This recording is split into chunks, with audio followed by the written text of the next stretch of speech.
Welcome to MELfeed.video. We are commencing a live web stream service via youtube.com from Echuca, Australia. We currently conduct these streams on Monday evenings, with other times to be added as more opportunities arise. Please visit our website MELfeed.video for further information. This web video project presents old and new community TV programs. Please enjoy your stay with MELfeed.video.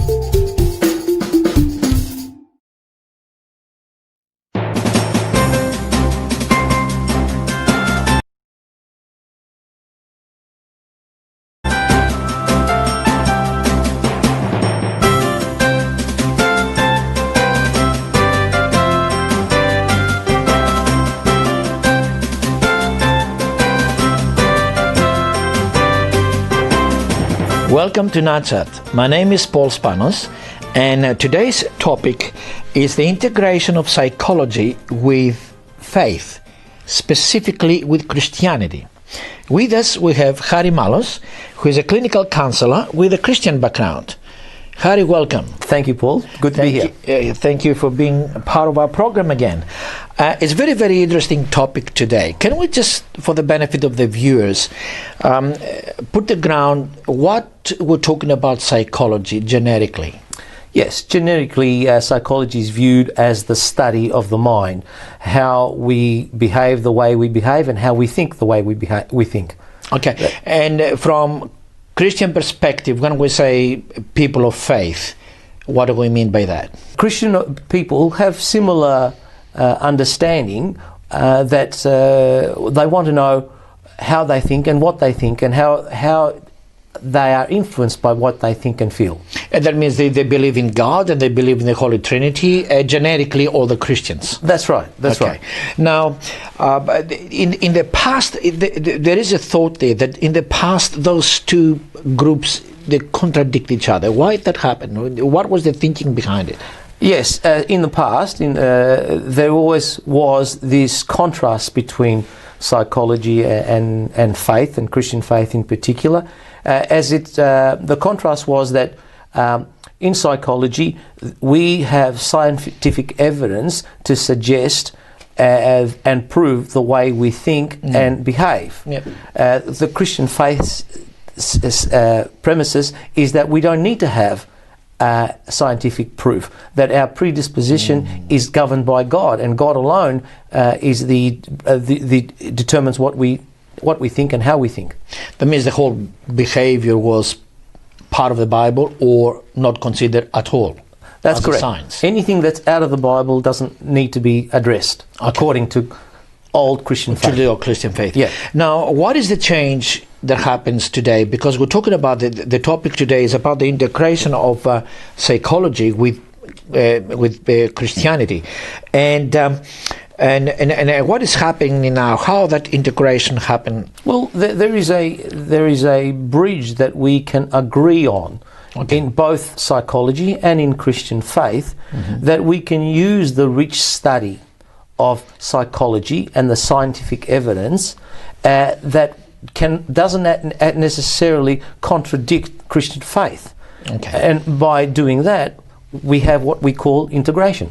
And is this acceptable from both sides? Accept each other? Begin to accept each other in our days? Well, a particular school of therapies do, okay. Yes. Particular school of therapies have scientific evidence that suggests that having a faith does help us to behave in a normal and positive way. Okay. Can you elaborate? Which school of psychology will help us to understand more Christian behavior, if you like, or people with faith? Well, that's a good question. I would say the one that comes to my mind immediately would be the school of therapies known as CBT, Cognitive Behavioral Therapies. Okay. And what sort of in what way this school integrates Christianity? What sort of subjects and topics it deals with? Okay, let me give you the premise for CBT. Okay. Yeah. The premise for CBT is that it says that distorted automatic thoughts is what causes us to feel and think in a negative way. Okay. Okay, that's their school of thought. That's their headline. Okay. It means there's some thoughts that are distorted in our minds. And, Correct. And that leads us to negative behavior. That's correct, yes. Okay. Can you elaborate on that? Well, on the Christian perspective, where we integrate, Yeah. we have the letter of the Apostle Paul to the Romans. Okay. In Romans 12, verse 2, that says, "Don't conform to the outside world, but be transformed by the renewing of your mind." Okay. Now that's the bridge for integration. Okay. That it's the way that our mind thinks that we can renew to positive behaviour. That means in that case, Apostle Paul accepts the change of the mind. The renewing of the mind. The renewing yes. of the the rethinking mind. of the yes, mind. the rethinking of the mind, Yeah. which in this case psychology studies of. That's correct. The thinking of the mind and the process of that change. Particularly the CBT, cognitive behavioural therapy. I mean, CBT is part of the school of thought in psychology. It's not everybody accepts it. CBT is one of many therapies that are available, but it's a school of therapies. It's not just one. It's an integrated therapy as well.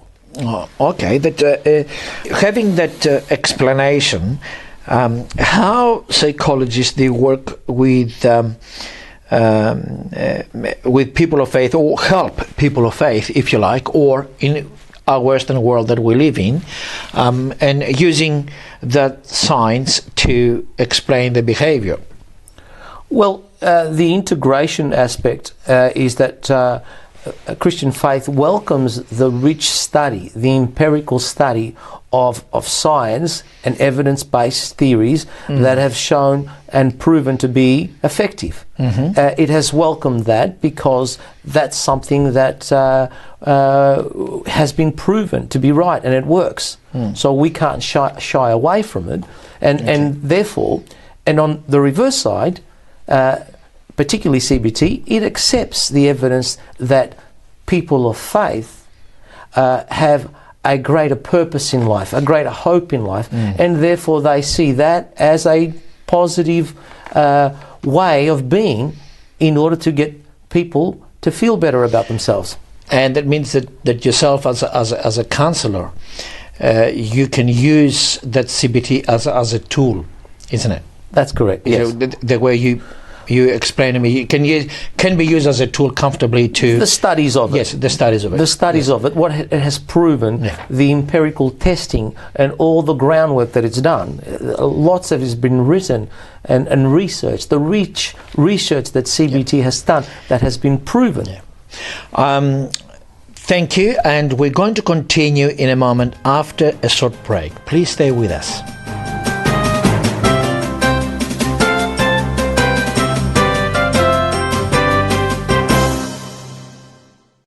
If you were living on the streets, wouldn't you want more than just your best friend to keep you safe and warm? Donate to Backpack Bed for Homeless and give warm, waterproof protection and dignity tonight. Call 1300 OzHelp.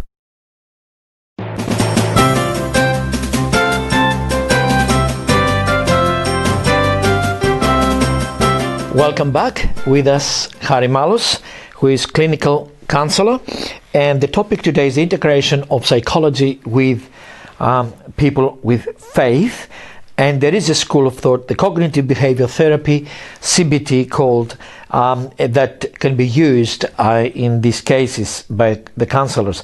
Harry, if I can ask you, how CBT can and when CBT can be used with someone with the problems? Okay, well, that's a good question. The CBT premise is that the greater tragedy in life is not what actually has happened to you, but how you react to what has happened to you. How do you think about what has happened to you? How do you filter that? Okay. That means if a tragic thing happens, or a tragic event, or abrupt event or something, my reaction to it is the importance rather more than the event in itself. Well, you cannot change the event. Is it any way that you can change what happened? Well, that's a good point. No, but we can change how that affects us. Okay. And move on for the future. That means the CBT, this is where it comes into it. That's right. To my reaction. And okay, and how, for example, if I'm completely distressed for something that has happened, an accident or something, how this tool is going to be used to help me when I'm completely distressed and I cannot accept anything, I'm just in shock? Yep. Well, first of all, we don't like to, we address our attitude towards what has happened. We don't suggest that we could be mind readers, that the most awful thing is now going to happen. That again is distorted thinking. When we are mindful that the worst is going to happen as a result of what has happened. So we think the worst and feel the worst. We have no evidence of that, but we just think that it's going to be like that. Okay, that means that does it help me to the behavior that follows the incident? It doesn't help at all. It doesn't help. In fact, it makes you feel even worse. It's not so much that what has happened to you what could be painful and tragic, but the actual experiencing it every day could be even more hurtful. Exactly, because what I'm saying, that an incident or an event or a tragic story can create fears, isn't it? That's right. And phobias in me. That's right. And that's what anxiety is. It's that the worst is going to happen. We start becoming fortune tellers, that this is going to happen and that is going to happen. And then this tool now, the CBT, the school of thought, is that what it helps me to understand my behavior, or to help me to improve, to be more positive? I think it's more to improve, but it understands it as well. When we say, when you think like that, does it help you feel better? Okay. So obviously they say, no, it makes it worse. Then when I think like that means negative? Yes. Because of the event? Yes. Okay. When you think like you know what already is going to happen, do you have any evidence of that? Yeah. Are you God? So when they say, well, I'm not God, then how do you know this is going to happen? So we actually gently challenge the client to say, well, the way we talk is we talk ourselves that the worst will happen when we don't know the future. Okay. Now comes the understanding of the thinking process. That's correct. That you help me understand using my mind, not to necessarily destroy myself. That's correct. Because of that incident. Yes, we have to find ways to rethink what we think. Okay. As the Bible verse says. Okay. Be transformed by renewing of your mind. Find new ways of thinking, because the way we have thought hasn't helped us. It made it even worse, in fact. That means instead of dwelling to the tragic event, instead of dwelling into the negative circumstances, environment, instead of dwelling into that, is how to move forward from that. That's correct. That's correct. Using the mindset. Using the mindset, and not presuming that you know what will happen. And studies have suggested that when we overgeneralize an irrational pattern, studies suggest that we never ever look back and say, this is what I thought would happen. In fact, what we do say is that what I presume that would happen has not reached its height. It never has. So we over-exaggerate our thinking process, over-exaggerates the situation. We over-generalize the situation. There's a term that we call catastrophizing. We catastrophize that this is going to happen and the worst case scenario is going to be, but studies suggest that never happens. Seldom does it happen. That means the CBT comes and intervenes into that thinking. Yes, it challenges those thoughts. It challenges those thoughts. Yeah. So it tries to stop my destructive cognitive thinking that comes in my head. Yes, it is collaborative with the client. We don't presume to just give all the answers. We ask the questions. Has this way of thinking, has this helped you? Okay. And obviously they're there in the session because it hasn't helped them. So we're being a little rhetoric, but it's in order to drive the notion that the way that they've been thinking and behaving has not helped the situation at all. Is it related to, if I can recall, Apostle Paul saying that I always put the past behind me and move forward? Well, that's a perfect way of looking at it. That is a perfect way of looking at it, because we can't change what has already happened to us. We can't address the past as a means to fixing the future, because what has happened. Okay. We can't change that. Okay. What we can change is our attitude towards what has happened. Okay. That means that CBT really is a tool that helps me to understand how my mind can lead me in a completely negative way, or I can use it to reverse the negativeness. Yes. And also not just our thinking pattern, but our emotions as well. CBT says that that if you think things will be at a worse position, you will actually feel that way as well. Thank you for bringing the emotions. We will be back just to discuss that.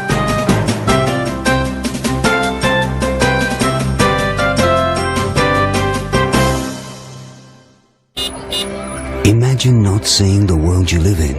Macular disease is Australia's leading cause of blindness. Donate now to Macular Disease Foundation Australia. Call 1800 111 709 or visit mdfoundation.com.au.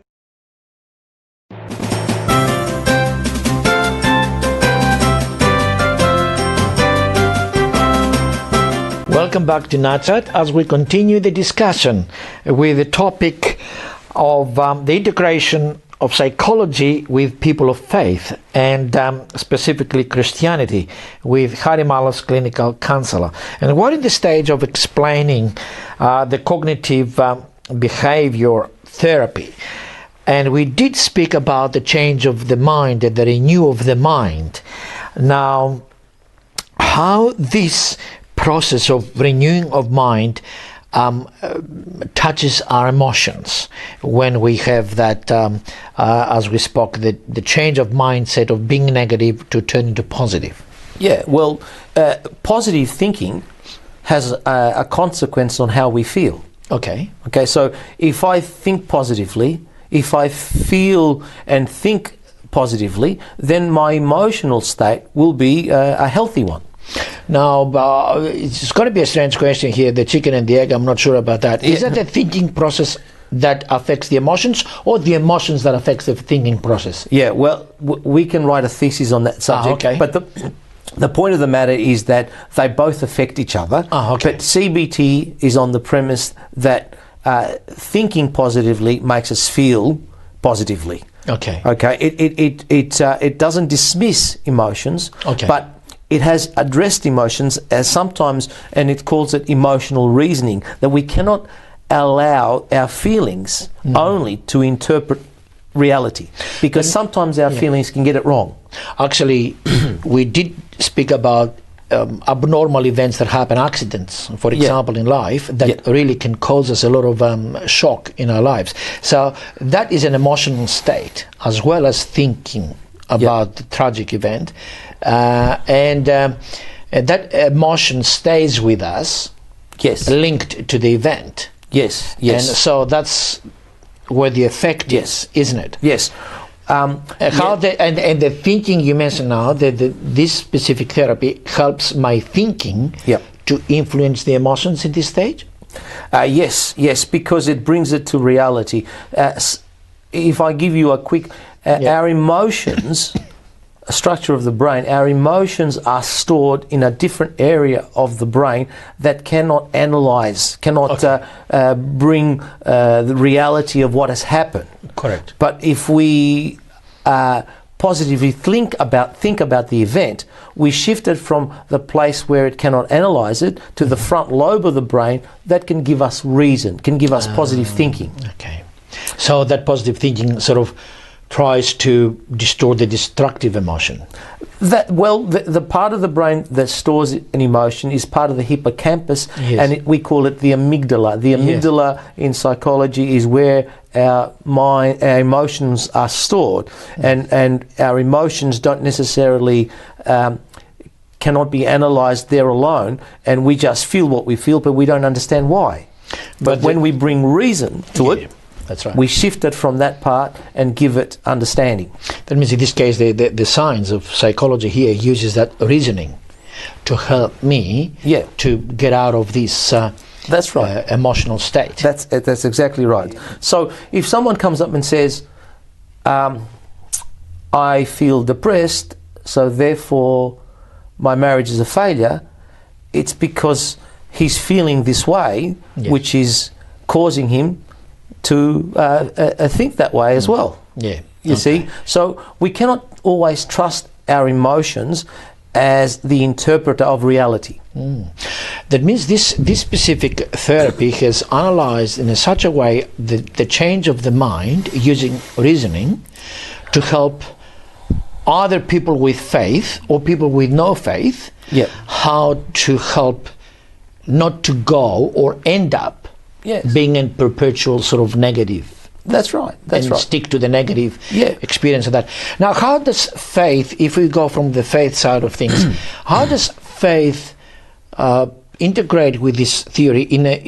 Does it help, or yes, it doesn't? Of course it does. Because when faith teaches us about hope, teaches us about purpose, teaches us about certain things that enable us to feel good about ourselves.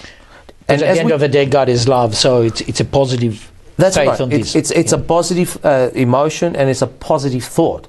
So when we think that way, when we have purpose in life, we actually feel better. That's right. Yeah. We're not downcast. In fact, the Bible tells us a lot about why are you so downcast. Because in this, I'm not sure if I'm right, but is this related to faith and hope? Because you can see the apostles, we can see the saints. They did not have particularly positive or rich life. Well, however, their faith and hope and their preaching is full of it. Yes, we can push it even further and say that their experiences were quite harsh. Yes. Very harsh. Correct. Yet and they were positive. Yes. How do you explain that? Yes. Their mind was positive because they had a purpose. Yes. The mind was healthy because they weren't thinking negatively. They knew where they were going. Okay, that means, and in this case, the cognitive behavior therapy accepts that as a positive influence. Yes. As I said earlier on, that CBT or cognitive behavior therapy is well researched. Yes. It has researched, very rich research, and it shows strong evidence that Christian people or people of faith who have purpose and hope actually feel and think better positively. Okay. They cannot deny that. That's why CBT doesn't dismiss faith. It sees it as a good tool to thinking and feeling positively. That means accepts that faith really feeds the thinking process, helping those helping the behavior to be positive instead of dwelling into the negative experiences. That's right. It sees Christian faith as a positive filter of thinking. Okay. It is interesting because this really CBT touches the cause of our negative behavior, isn't it? Yes. And we dwell in the negative behaviour and we're judgment focused, and there's another term in CBT that it uses, that we become the judges of others, and that's not a positive way. Does Christian faith have the same theory in that? Of course it does. Of course it does. Yeah. Therefore, actually, there is an integration here, because that's what there was the discussion tonight. That's right. Yeah. Thank you for being with us, and it was a very, very interesting topic, and thank you, the audience, that you stayed with us. After all, there is no such animosity between psychology and faith, and as it used to be once upon a time, and there's a lot of topics that we can integrate and work together. Thank you for being with us. See you next week, same time.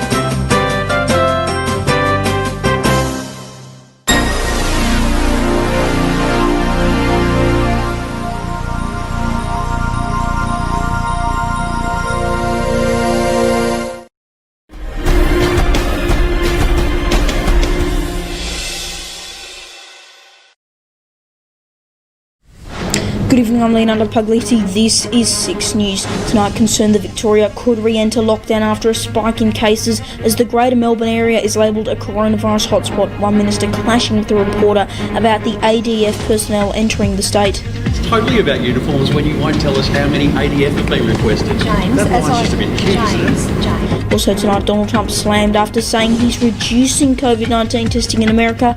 Now the White House says it was all a joke following the president's first rally in months. Slow the testing down, please. 250 jobs gone and programs axed as the ABC makes major cuts, and concern about a second wave of panic buying. 6 News starts now.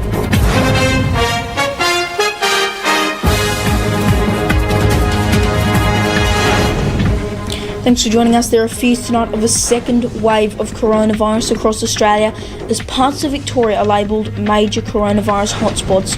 Residents in some local government areas, including Casey, Cardinia and Brimbank, have been ordered to stay at home by the state government. Reporter Darby Travers joins me now live from our Melbourne newsroom. Darby, good evening to you. The state government has now ramped up testing in these areas. Yeah, that's right, Leo. Hundreds of people have lined up to get tested for COVID-19, but that hasn't seemed to stop the new cases, with 2 schools now having to shut down due to the virus. Residents in those areas have been told to stay at home, and we've also seen other states advise not to go to Victoria. The Queensland government has labelled the Greater Melbourne area a major coronavirus hotspot, and the New South Wales Premier has also advised people not to travel here. In some good news though, Essendon's Connor McKenna, who returned a positive COVID-19 test last week, has now tested negative, leading to more confusion surrounding the AFL season. This comes, Leo, as there are growing calls to move the AFL Grand Final to Perth. I say no, but what are your thoughts? I say it should stay in Melbourne anyway. We'll leave it there, Darby, thank you. There was also confusion about how many personnel from the Australian Defence Force would be entering Victoria. 3AW reporter James Talia clashed with the Minister for Transport Infrastructure, Jacinta Allen, during a press conference Friday morning. This isn't about uniforms, this is about focusing on what needs to be done. Sure, it's totally about uniforms when you won't tell us how many ADF have been requested. James, that line's just a bit cute, isn't it? James, as I just indicated, we're very happy to provide you with those exact numbers. As the Minister for Transport Infrastructure, I don't have the precise number of ADF personnel who are working in Victoria right now. Then I why appreciate aren't we talking to the Minister who does know. James, I appreciate the desire for that information, and that is why and it's important in these times to be precise with our information, and that is why we will give you, and that is why I am indicating to you that you will get that information will be provided. That information is going to be. David's already been asked this question twice this morning and has not answered.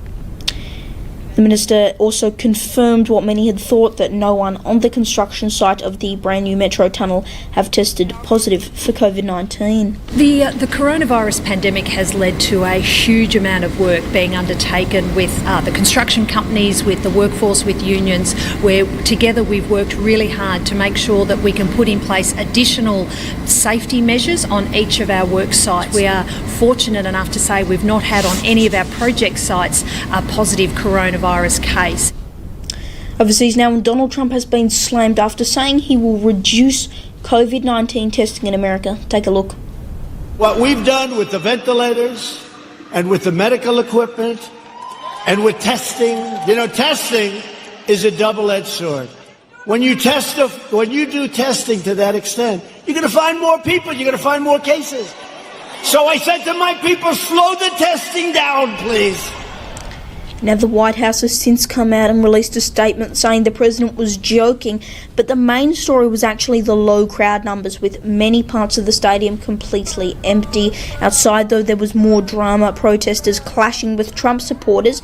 Now, these protesters' chants of Black Lives Matter were met with calls of Trump 2020 and All Lives Matter. One woman who was sitting on the ground was arrested during the mostly peaceful demonstrations. CFA boss Steve Warrington has resigned only days before a controversial merger between the Country Fire Authority and the MFB was set to go ahead. Minister for Transport Infrastructure Jacinta Allen praised Warrington's work, who has been in public service for 42 years. And Steve worked around the clock, as did so many firefighting personnel worked around the clock, and his reasons for his resignation are his reasons, and he'd have to speak to those, and I can only say I wish him really well. He's provided terrific service to the Victorian community. Jacinta Allen speaking there. The ABC has been forced to make more major budget cuts following another funding shortfall from the coalition. At least 250 jobs will go at the national broadcaster. In addition to that, ABC Life will become ABC Local. The iconic 7:45am radio bulletin will be axed, replaced by a 5-minute bulletin at 8am. Programs, including many on the news channel, will be reviewed, and ABC Comedy will be rebranded to include other programming genres. Now, these aren't all the changes, just some of them. I would also like to point out that the ABC has strongly said that there will be no changes to radio programming in regional markets. 42,000 cubic metres of soil and rock have been dug up by 3 large excavating machines known as road headers. They were all deployed to help with the construction of the new metro tunnel, which is set to be completed in 2025. The Minister for Transport Infrastructure, Jacinta Allen, spoke to reporters about the progress it made. With 3 trinocular tunnels, which will provide a better passenger interchange beneath the ground and beneath the station, the train platforms. So we still have a lot of excavation work which will run through to the end of 2021, and then the structural work will be ongoing for another 12 months or so beyond that. Over 6,000 jobs will go as part of Qantas's plan to become a smaller airline as the global aviation industry continues to feel the impacts of the coronavirus pandemic. Cabin crew and ground staff are just some of the workers affected. Qantas CEO Alan Joyce saying 2020 was meant to be a year of celebration, but has not turned out as planned. In addition to that, they will continue to stand down at 15,000 staff and also send several of their Boeing 747s into an early retirement. And we're going to take a quick break now, but coming up next on 6 News, we'll recap our top story, plus concern about a second wave of panic buying. More stores reintroduce limits on some products, including toilet paper. We'll have details on that shortly. Also, all 43 Triple M radio stations set to go completely silent on Wednesday as part of their campaign to promote men's mental health. And people flee their homes as aggressive monkeys take over the streets of Thailand. Stay with us.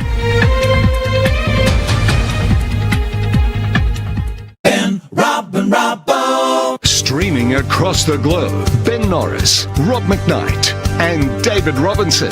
Ben, Rob, and Robbo. News, entertainment news. It's the Ben, Rob, and Robbo. Ben, Rob, and Robbo Show. Ben, Rob, and Robbo Show. The Ben, Rob and Robbo Show, Monday to Thursday at 1 p.m, right here on Ticker TV.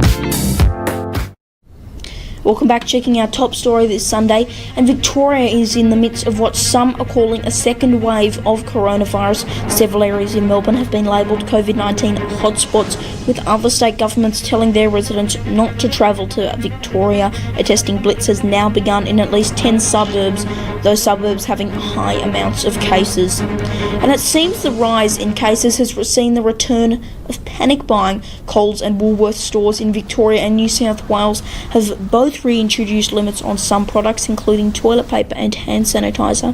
It seems it's eerily similar to March, where store shelves were stripped. Across Australia, fights broke out and chaos unfolded, and let's hope we don't get back to that stage. Triple M will have a no talk day as part of their campaign to promote men's mental health. This coming Wednesday, all 43 Triple M stations around the country will go completely silent. No announcers, no music, no news, and no traffic. And every day in Australia, 6 men die by suicide. It's the number one killer of men aged 18 to 44. And remember, if you need help, you can call Lifeline on 13 11 14 or be on Blue on 1300 22 4636. Changing pace now, and last month we told you that monkeys were taking over the streets of Thailand, many of them fed up with the lack of food from tourists which couldn't come into the country. But now it seems they're taking their anger out on the locals. There's been reports that they have gone into houses, eaten food in fridges, and even forcing the residents out. It's not quite certain what the plan is to remove all these monkeys, many of them aggressive, and there's also been reports of injuries when these monkeys attack. So if you're in Thailand, look out for them. To the national forecast now, and tonight's weather pick is thanks to Jake via Twitter. This is a great photo of the Birkenhead Beach in Port Adelaide. Remember, you can send us your photos anytime on our social pages by DMing us.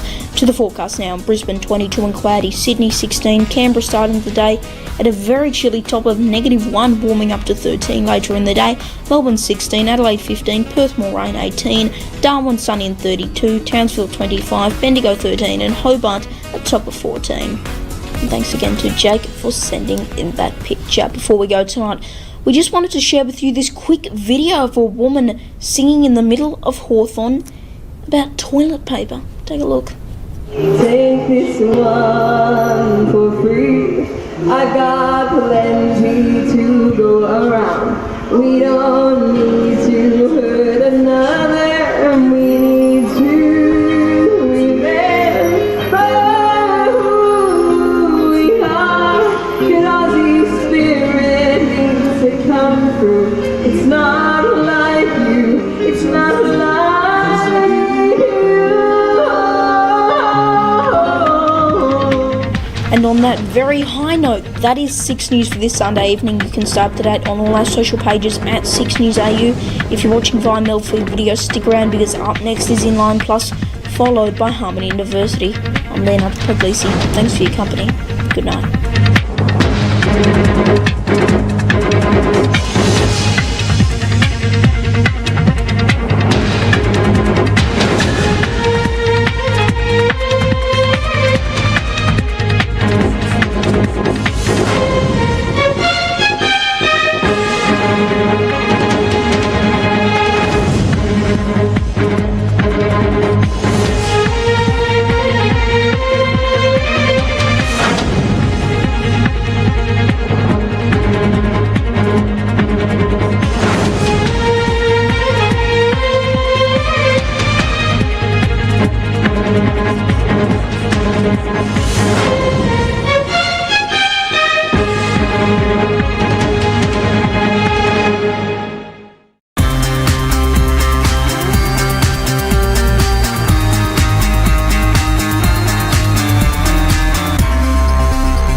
Live streamed from Echuca each week, this is MELfeed.video, a different sort of TV.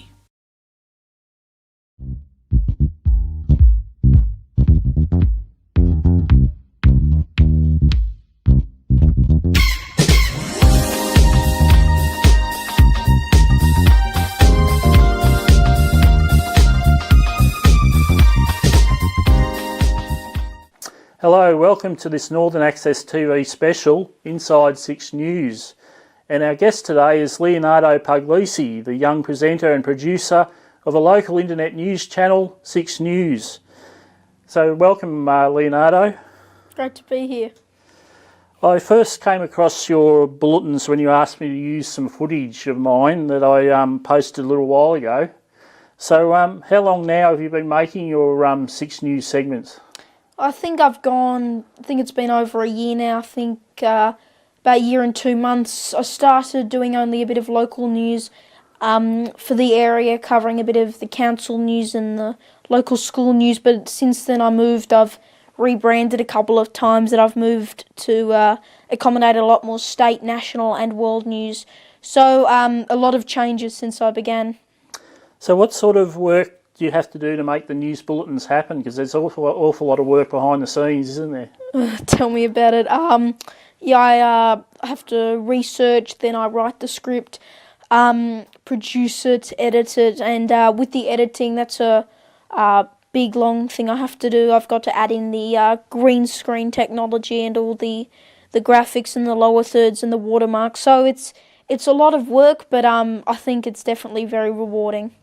So how did you develop your passion for the news, do you think?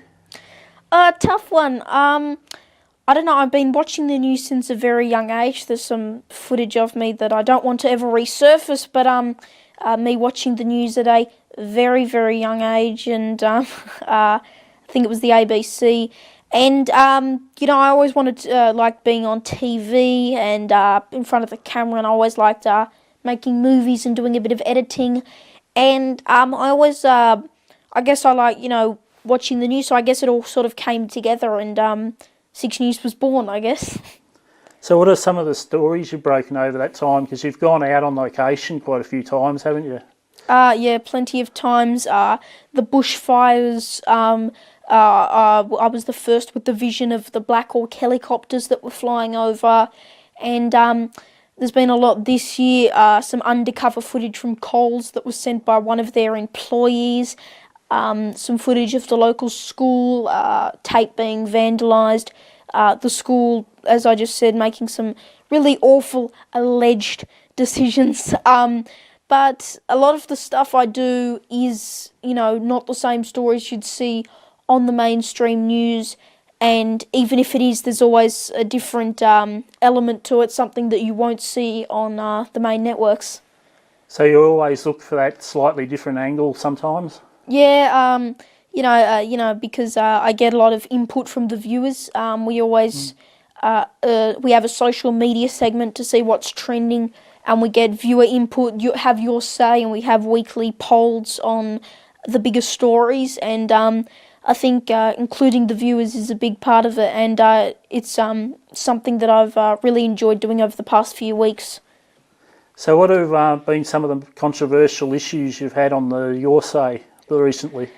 Well, it wasn't too recent, but I do recall my my old school when I used to we used to show my weekly bulletins there, and at one point I started criticising the school because of some decisions they allegedly made, and I'm going to keep mentioning allegedly, but eventually the principal came in and said we couldn't watch it, and it was banned from school premises. And now I can, I can report freely on them, although my brother is still there, but I can say what I want as I'm no longer there in high school now. And I did cause a lot of controversy with that, and some of the teachers were on board, and some of the staff in higher office, as I said, principal, yeah, they weren't too happy with it. So apart from your school, what are some of the locations you've gone to make some of your stories? Well, the bushfires, we went through Victoria, but New South Wales a lot. There was Albury, Canberra, Sydney, Wagga, Bathurst, Narrabeen, a lot of places there, and a lot of the stuff was just unscripted. We just pulled over and pieced a camera. I was wearing a shirt and a tie the entire time, with the microphone sitting next to me and editing in the back seat of the car.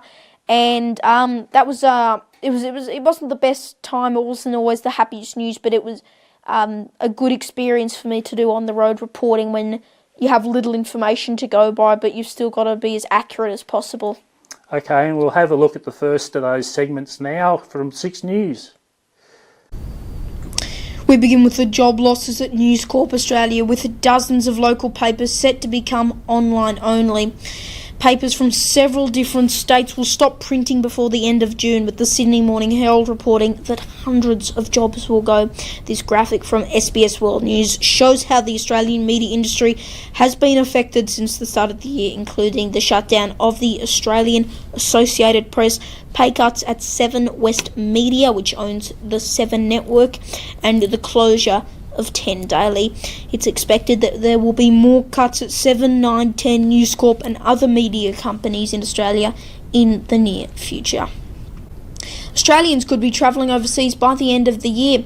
It's thought that we could be flying to New Zealand if a travel bubble goes ahead as planned. There's also thoughts we could go to other nearby destinations, including Vanuatu, Fiji and Indonesia. But don't pack your bags just yet. Australia and nearby countries will need to keep their coronavirus cases down before we are able to go overseas. The US has now passed 100,000 coronavirus deaths, and experts fear it's going to get worse if people keep ignoring social distancing. Despite that, some states have already begun easing lockdown laws, despite that expert medical advice of advising them not to. The latest count of fatalities may pass the American death toll from the Korean War, where more than 116,000 US soldiers died in combat. Donald Trump has threatened Twitter after the global site fact-checked him surrounding his tweet about mail-in ballots. Some of your thoughts include Jim, who says this bloke averages at least one false tweet a day. He wouldn't know what a fact was if it hit him in the face. It's time Twitter held the twit-in-chief to account. Lachlan says there are a lot of complaints about fake news at the moment. With such complaints running rampant, actions should be taken to highlight any fake information, especially when this info comes directly from one of the most powerful men in the world. And News Guy 23 says on Twitter, I believe that they did have rights to. Remember to have your say on our social media pages at 6NewsAU. We will have polls every week. Okay, then we're going to take a quick break, back with more news shortly.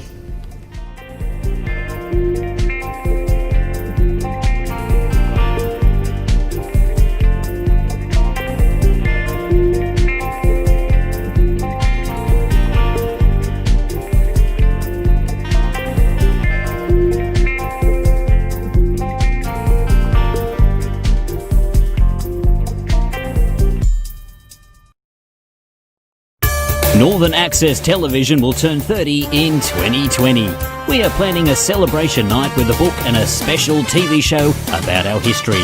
If you're a past member or a volunteer of NAT, we would love to hear from you.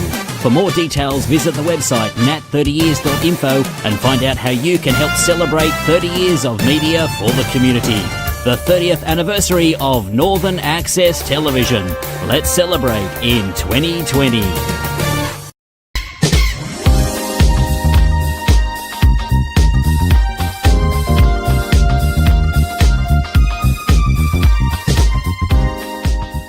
Hi and welcome back to Inside 6 News. We're here with Leonardo, and you have quite a few people helping you out these days, especially in recent times too. A few have come on board. Who helps you out with the news now? Well, I've got my my dad, who runs the camera a lot, and my mum, who's the hair and makeup gal. My brother, he does some reporting and finds some stories. But I've also got people outside of my family. I've got Jack Hahn, he's in Wollongong. He does a lot of reporting about New South Wales news, but a lot on the US as well. Darby Travers, he just joined. He's in Melbourne. He's been covering a lot of international stuff, given what's going on in the US. Lincoln, he, who I can't remember the surname of, Holmes, Lincoln Holmes, thank you very much, Lincoln, sorry Lincoln, he helps a lot, and we just got Jared Taylor, another reporter, so the team is evolving, and that really puts a bit less pressure on me to always find the stories, and it's really helpful, and I thank them all a lot, because it's great, it's a great team. Yeah. So apart from your team, how do you make contacts to help you out with your stories? Because there's an awful lot of contacts that you need to make to get this going, isn't there? Yeah, I get a few people who I interview. A lot of them is thanks to my dad. We get a lot through him. But also, you know, if there's a big story, you know, I reach out and I say, you know, can I talk to you, or even just can I use your footage? And you know, I try to get a story, and I've been working a lot on international stuff, and I've been coordinating that and back and forth and making sure, okay, good, this time, my time, and we'll interview you then.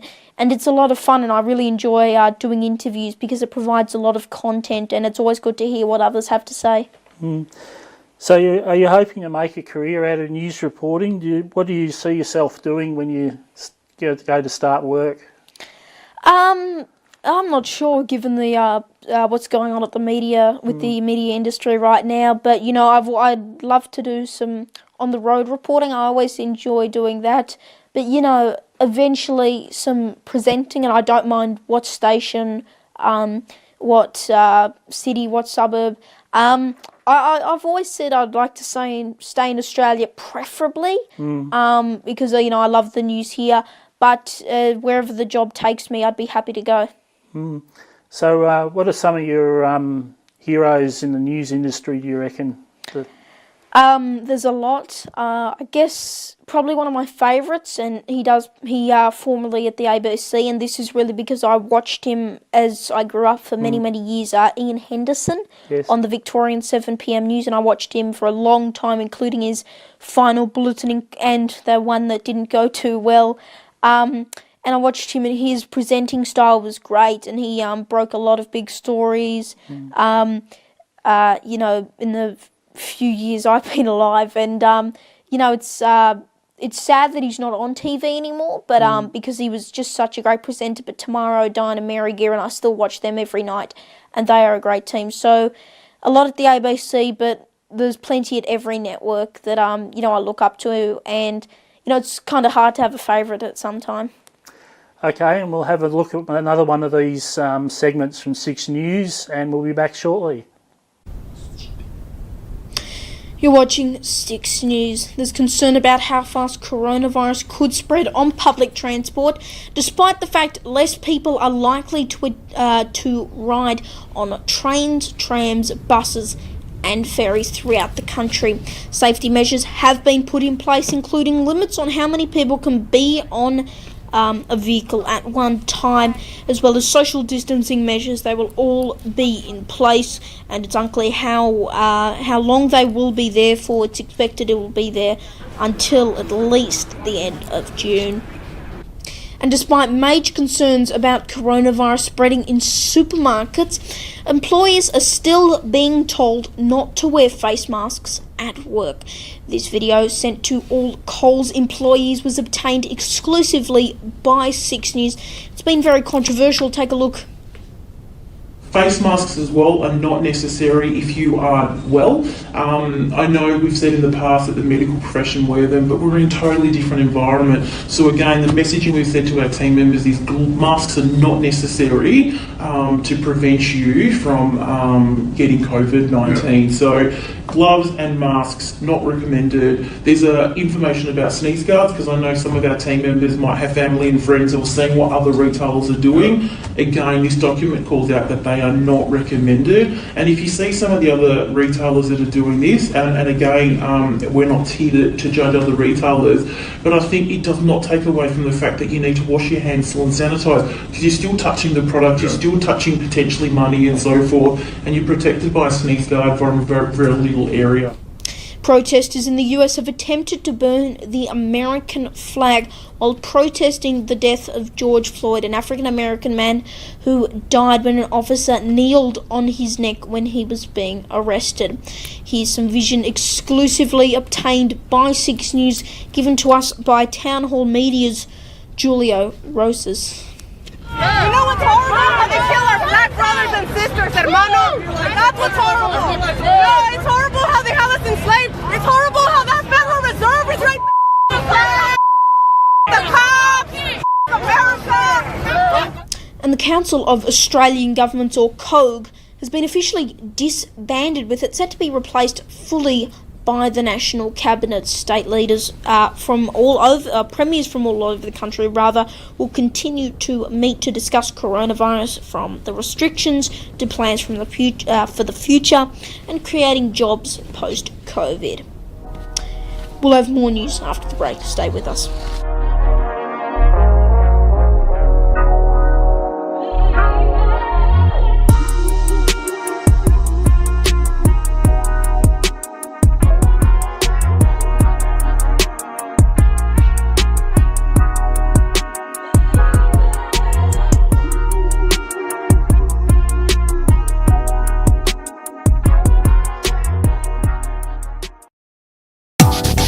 season, we need your help to control Queensland fruit fly in our region. Your infested fruit is destroying your neighbour's harvest and the livelihood of our orchardists and their families. Pick up and dispose of fallen fruit. Infected fruit in your backyard is a breeding ground for fruit fly. Monitor fruit fly numbers by hanging traps in your fruit trees. Traps can be purchased at your local hardware stores. Net your fruit trees and susceptible vegetables with fruit fly specific netting. Contact us for information.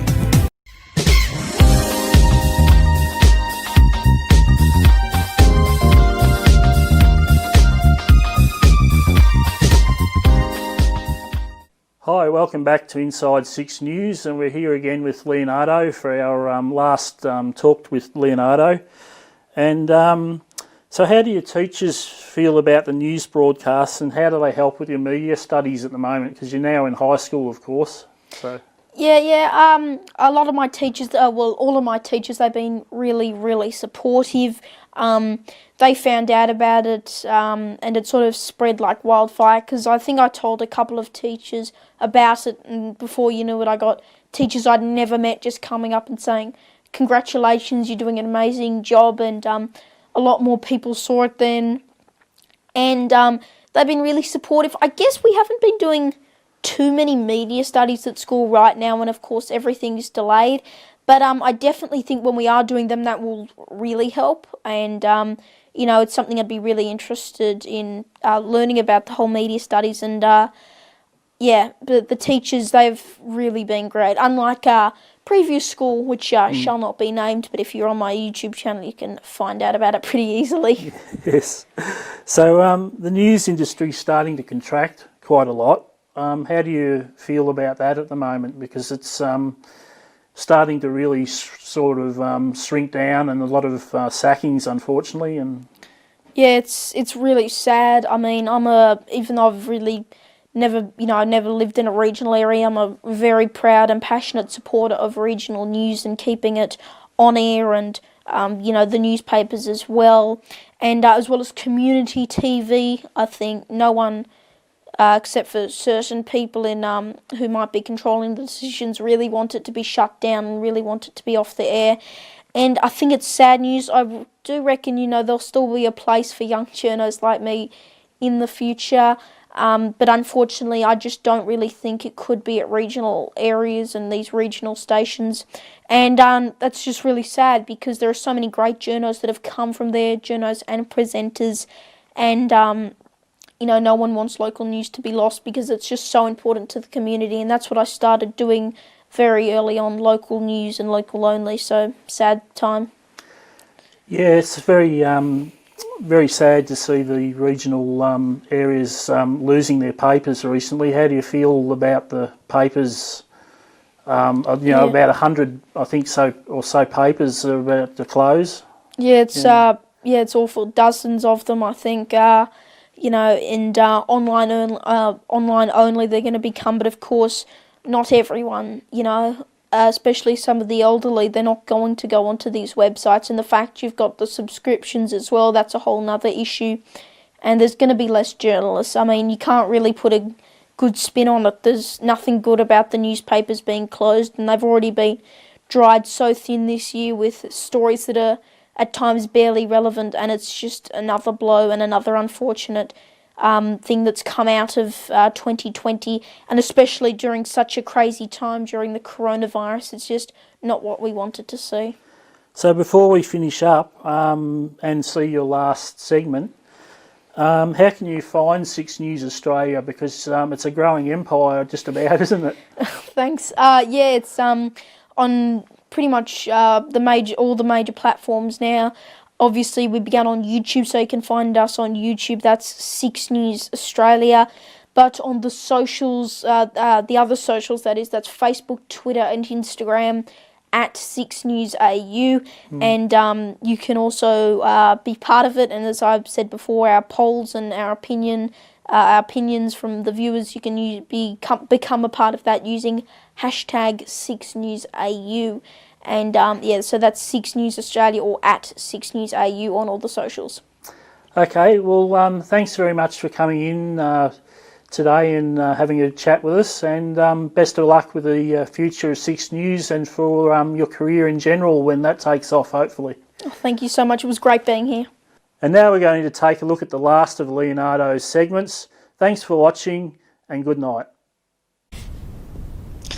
Welcome back. You're watching 6 News. There's concern about traffic chaos around the nation, with less people likely to use public transport, as we mentioned before. Sydney has already experienced traffic chaos with more people driving to school and work, and that trend is set to continue around the country. It's led to major concerns about more pollution in the capital cities. The future of large events across the world is unknown, with our exclusive 6 News poll revealing more than 80% of you won't be attending large gatherings in the next 6 months if it was possible. It comes as an unstable time for the tourism and arts and entertainment industry, with overseas travel to Europe, Asia and North America not likely to happen for a while. What's your thoughts on this issue? Remember, you can have your say anytime. Tag us on Facebook, hashtag 6NewsAU or at 6NewsAU.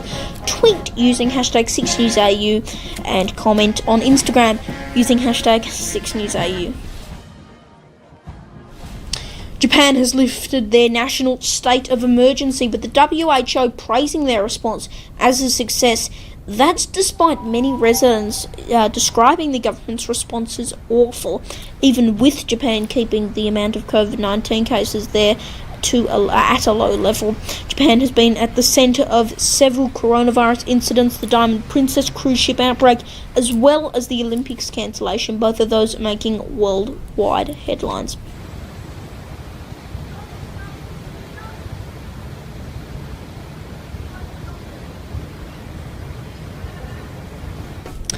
Alright then, those are the latest headlines from the Channel 6 newsroom. Remember, if you'd like to see more of us, follow us on Facebook, Twitter and Instagram at 6NewsAU, and subscribe to us on YouTube, 6 News Australia, for weekly bulletins. That's every Sunday. In the meantime though, I'm Leonardo Puglisi. Thanks for your company. Have a good night.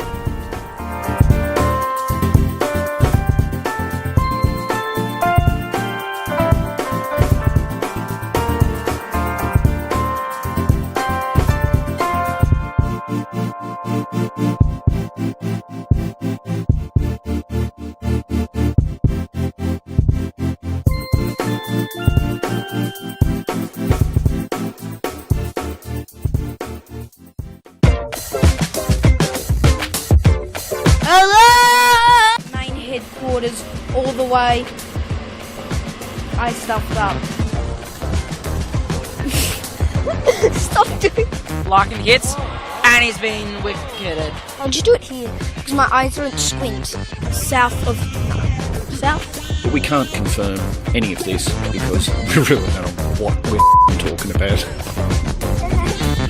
Shut up! Shut up! Leonardo Puglisi, 6 News.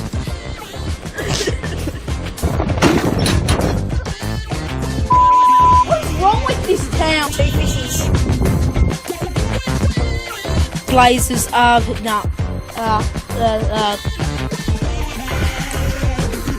although I'm Leonardo Puglisi's Puglisi's. No, I'm not. Do I even know my own name? 23.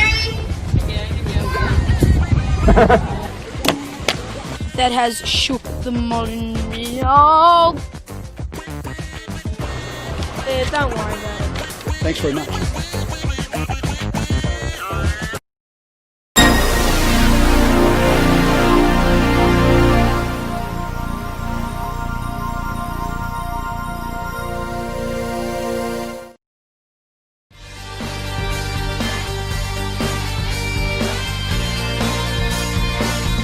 Harmony in Diversity is next on MELfeed Video, followed at 9:30 p.m. by Spirit of Life. Then stay with us for 15 fabulous minutes, Red Lobster Poetry and Transports of Distant Delight. That's what is still to come tonight on MELfeed Video.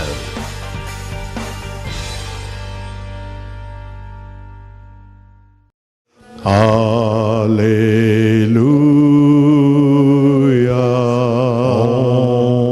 Om Mani Padme Om.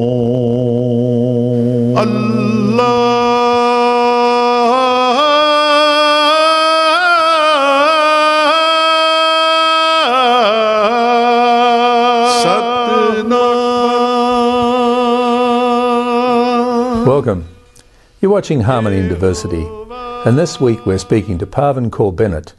She's a dancer and a singer, Australian-born of Indian descent. Thanks for coming in, Parvin. Thank you for having me. This will be an interesting interview because we're going to be speaking to a young person. A lot of the people we speak to are older and more mature in their religion and their life. But here we have a young woman of Sikh background, a dancer, singer, cultural dancer, singer. So I'd really like to explore that process. Well, I think my opinion is as valid as anyone else's. Yes, but it is just my opinion and what I've managed to understand in the short time that I've had on this planet until now. We'll look forward to it. Great. So you were born in Adelaide, Adelaide in South Australia. To a Sikh family? Yeah, both my parents were born in Malaysia, and they both went to England to study nursing and accounting. And from England they got the opportunity to migrate to Australia. It was either Canada or Australia were their choices, and they chose Adelaide. And my sister and I were both born in Adelaide. My elder sister was born in the UK.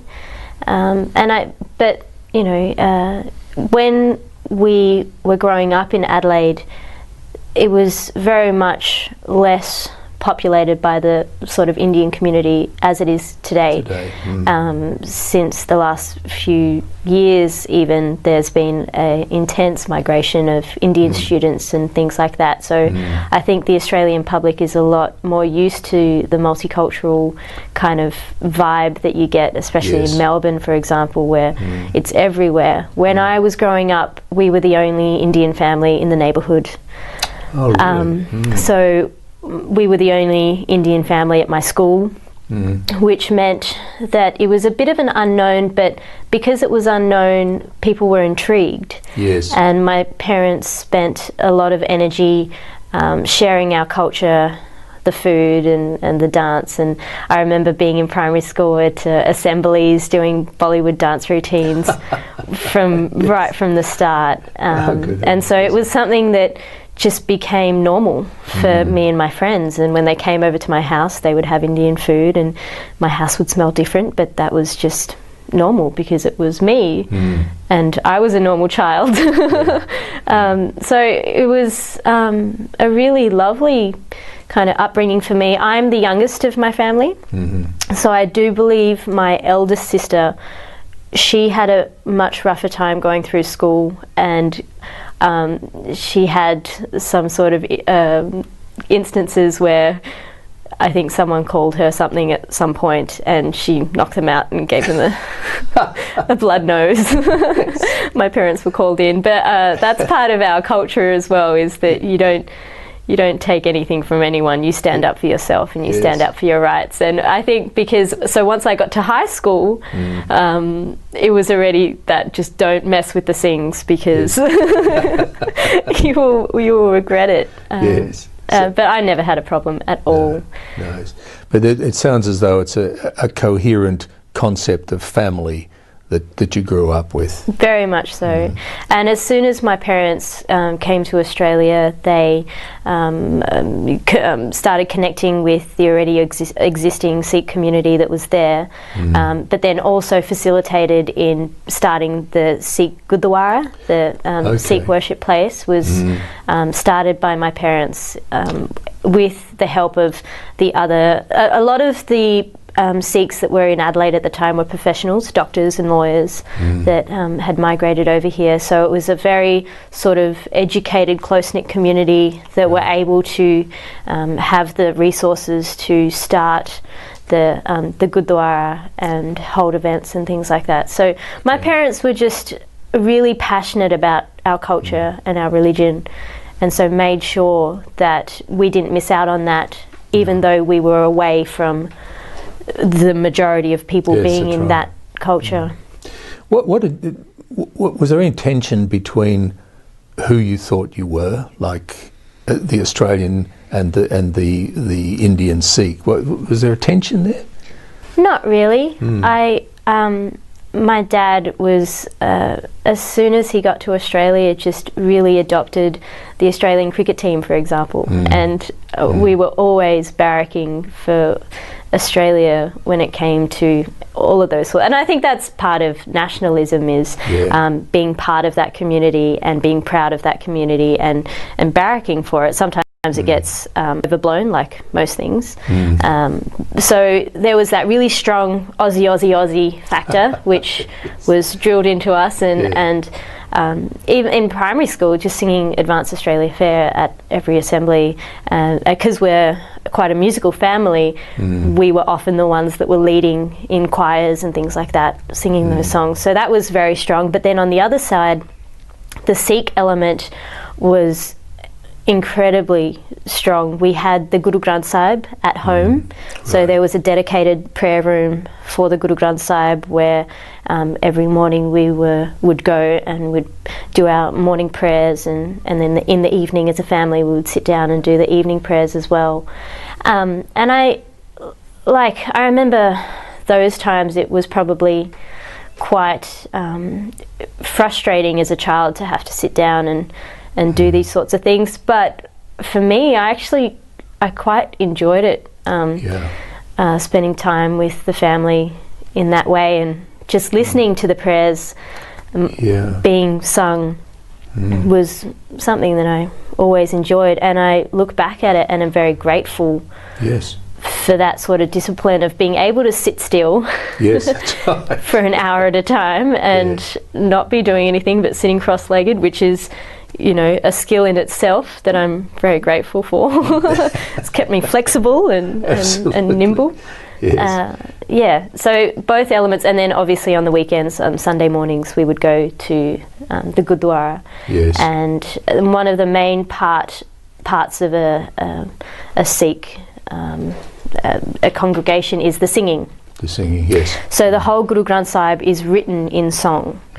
And the main thing that you do is you get together and you sing songs, and there's nothing wrong with that. And there would always be this lovely tasty prasad at the end of it, which is flour and butter and sugar mixed together, and it's just, so you always knew that if you sat down for long enough and participated that you would get that prasad at the end of it. And I'll get into strife if I don't cut us off right here. Sure. We're out of time. We'll be back in a moment.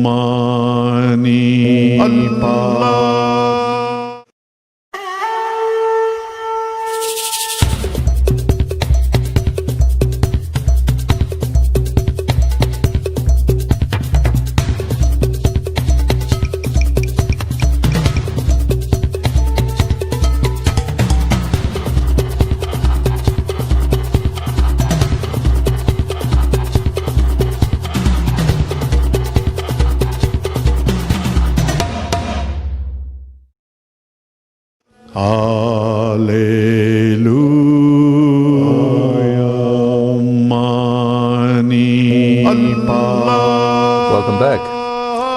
We're speaking with Parvin Kaur Bennett. She's a dancer and a singer, an Australian of Indian descent. And we were talking about the Guru Granth Sahib and the social connection of being a Sikh. What about the scholarly connection? What did you do as far as school was concerned? In my normal school upbringing, I went through the public system, Australian government public system, and I had incredible teachers, incredible opportunities. As a child, I was very kind of athletic and very active. I remember the early years I was very much a loner at school. I would spend a lot of my I connected with my teachers quite a lot, and I guess I was quite a teacher's pet, but I would spend recesses and lunches by myself on the top of the monkey bars. Well, you know, it's a good place to be. Yes, certainly isolated. But then once I got to like around year 5 and 6, and I did things like jump rope for heart. I actually went for national competitions in jump rope skipping. So, and I think those sorts of things where you're out at lunchtimes with other people with their skipping rope, and I was very much into netball and things like that too. Right. Mm. So that was primary school, and obviously I was in the choirs. I had a teacher who was just so enthusiastic and incredibly energetic, which I'm so grateful for, because I know how hard it is to be a teacher. I teach in schools now as well. I do a cultural Indian music and dance show around primary schools around the country. Right. And so I know how exhausting it is to constantly put that sort of energy out. So the teachers that I had, though, were really encouraging, not only on academic wise, but the extracurricular activities of school were really encouraged, and I was encouraged to share my culture and all those sorts of things at assemblies. And then high school, public high school, my high school was known to be a bit of a druggy school, actually, but I never saw that side of it. There was a great music program, there was a great sports program. I think as a child you find what you are looking for in those environments, and and you surround yourself with the sort of friends that you want to be like, I think. And I never had that. I mean, I'm sure in year 8 and 9 I wanted to be one of the cool kids, and I wanted my skirt to be short and all those sorts of things that my mum struggled with so much, but we got there in the end, and it's good to have that balance. And I would put it up and she would put it down, and that's a very much an Indian cultural thing as well to maintain. I remember in year 8 so well when it's time to wear skirts, and it was a very big thing at home. But the thing, I was travelling as a musician as well. Even in those days? Yeah, back in, so I would leave school, back in primary school as well, I'd leave school for months at a time and go and travel overseas and perform, singing Sikh spiritual music. And my teachers were great. They would send me away with, make sure you do a journal and here's worksheets, and I'd go away and I'd come back. So I think in school I was quite independent. Right. Because I didn't have that. I was a little bit different. I was definitely a little bit different. So I got a lot of attention from teachers and stuff like that. And then education, Sikh-wise, was mostly from my parents, but then we would also regularly attend Sikh Sammélans, which are Sikh youth camps.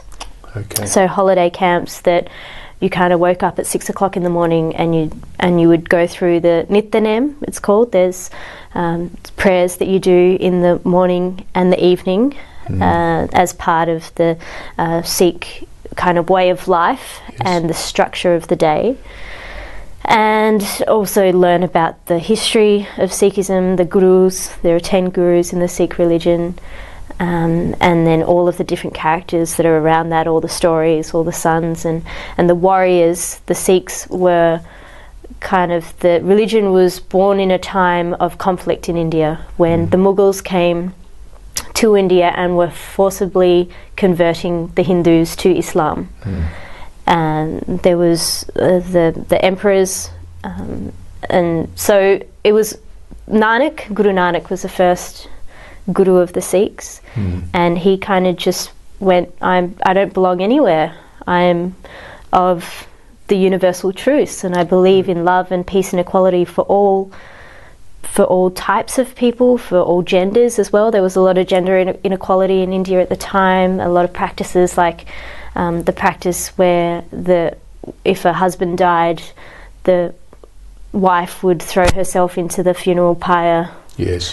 Those sorts of things, which is just crazy. So he spoke against that. And when Nanak passed away, there was actually a kind of conflict around that time. Was he a Muslim saint or was he a Hindu saint? Right. And so they say that he was half cremated, half buried. Anyway, there's a lot of mysticism that goes along with it too. It's hard to really know what happened back then. It was 500 years ago. But the Guru Granth Sahib is made up, so that's our Sikh holy book. and is now revered as the living Guru, the 11th Guru. Right, yep. And in that book is writings from Nanak and from the first 5 Gurus of the Sikh faith, and also Bhagats and Pandits from the Hindu and Muslim traditions whose writings were around the same time as Nanak, which reflected the same sort of philosophy, is in that book. Yeah, yeah. So when you were raised in a house with a place for the Guru Granth Sahib in your presence, that inculcated you. It was sort of a sacred holy place. Definitely, yes. Yeah. And it was a place that I could go no matter what, that I could sit and meditate, and that gave me strength. Yeah. Well, we don't need to meditate at the moment because we're out of time. We'll be back in a moment.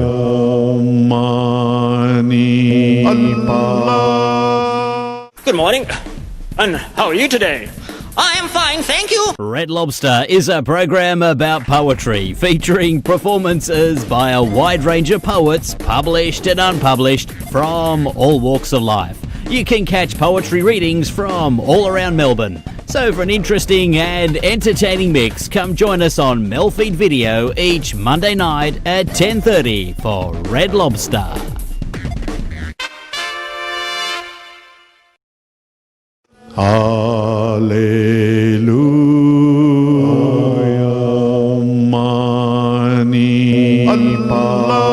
Welcome back. You're watching Harmony and Diversity, and we're speaking with Pavan Kaur Bennett. And she's a dancer and a singer, an Australian born, but of Indian descent. Now, you're married. Yes, I am married. Tell me about that, because I think the man you married is a non-Sikh. Yes. What happened with that? Well, I mean, it's hard to define the lines of Sikhism, but for me, what I was taught is that we are all equal, and that what your aim in life to do is to be a good person and to be aware of other people and your impact on the environment and your usage of material things, your attachment to material things, and all those sorts of things which make sense to anyone if you really think about it properly. And so I was never felt restricted in who I could befriend and eventually who I fell in love with. And my husband is a musician who is very dedicated to Indian classical music to start off with, and that's how we first met, was through the music. And he is very well educated on the Sikh religion and of Indian culture. We travel back to India very often. He actually speaks better Hindi than I do.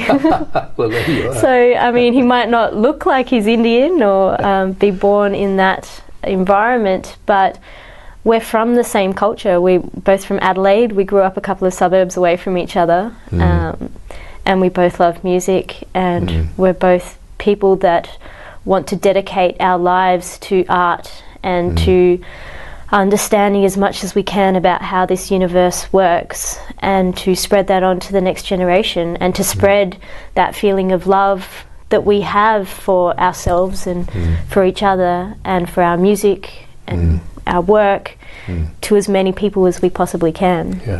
So for me, I never, I mean, there was difficulty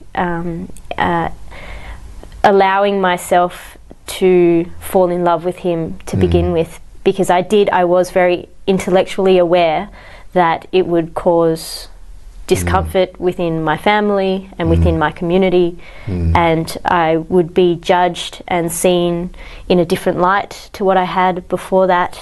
The perfect Sikh daughter and all those sorts of things. So intellectually I was very aware that that was going to happen, but you can't control love. You can't control those sorts of things. And for me, he was just the person that I found that made me what I want to be in this life. Well, part of that common ground, of course, would be the music. Was that was because he had worked with you in your overseas trips as well? Yep, yeah. So he was very well versed with the Sikh traditional music and understood it really well.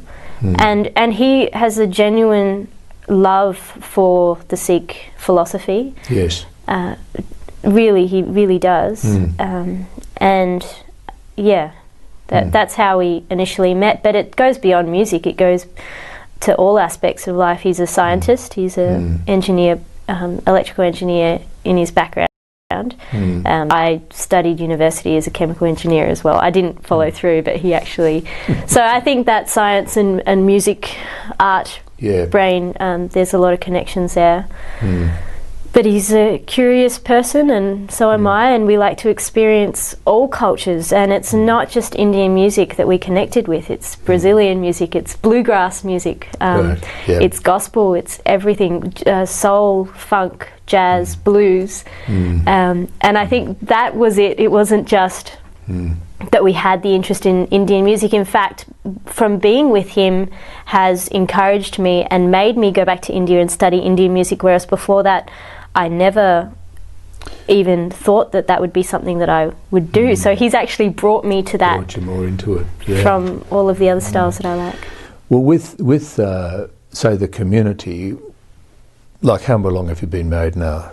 3 years. 3 years. Okay. Yep. So in the community now, how is a non-Sikh accepted into the Gurdwara and all of the goes with that? Is it just? I think it's become such a normal thing for mixed marriages to happen. Right. So it's happening within every family. So you can't judge other people for it happening when it happens in your own family as well. So it's very well accepted. Yes. In my circles. Yes. In the community that I am a part of, because I'm not a part of the communities that won't accept it. You know what I mean? Of course, so yes, like there are with every religion there are different levels of understanding of what being in that religion means. And the rules that are associated with being in that religion.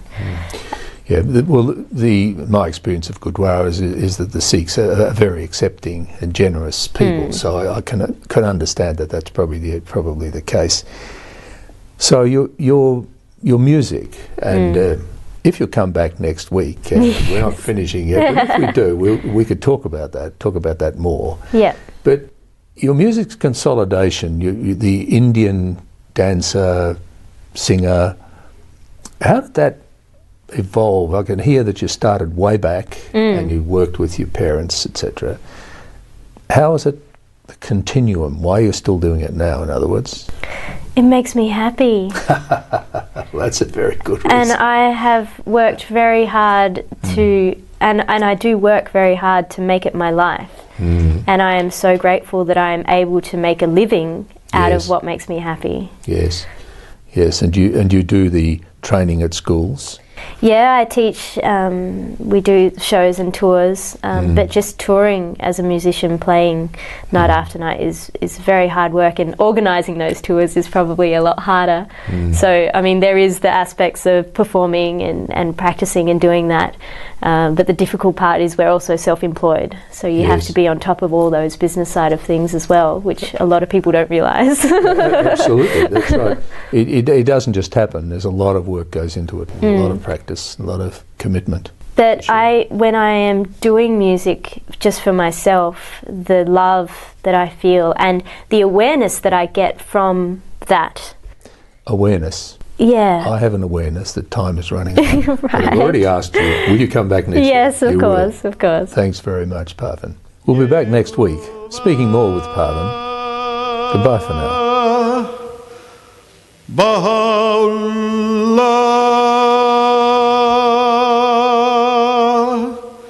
Shanti Om,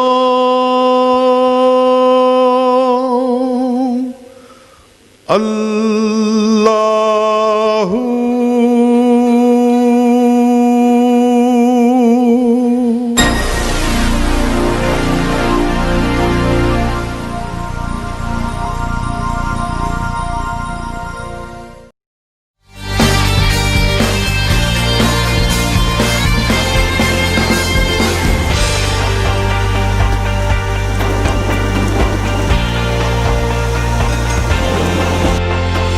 Live streamed from Echuca each week, this is MELfeed Video, a different sort of TV.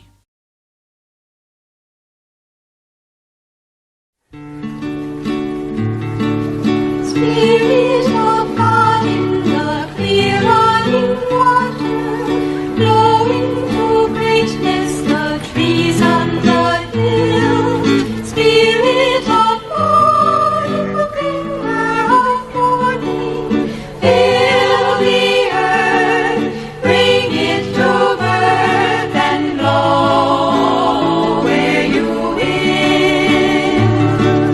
Blow,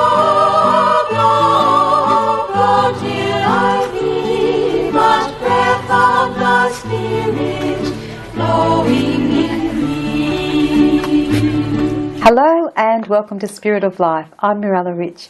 Today our guest is Father Peter Verwerder, a Catholic priest in Victoria, and we'll be discussing Our Lady Queen of Peace's message to the world on the 2nd of February 2019. Welcome to the program, Father. Thank you very much, Mirella. And before we start, you'd like to say something? Yes, thank you, Mirella. I'm very excited about, of course, speaking about Medjugorje, always am. It's played such an important part in my life.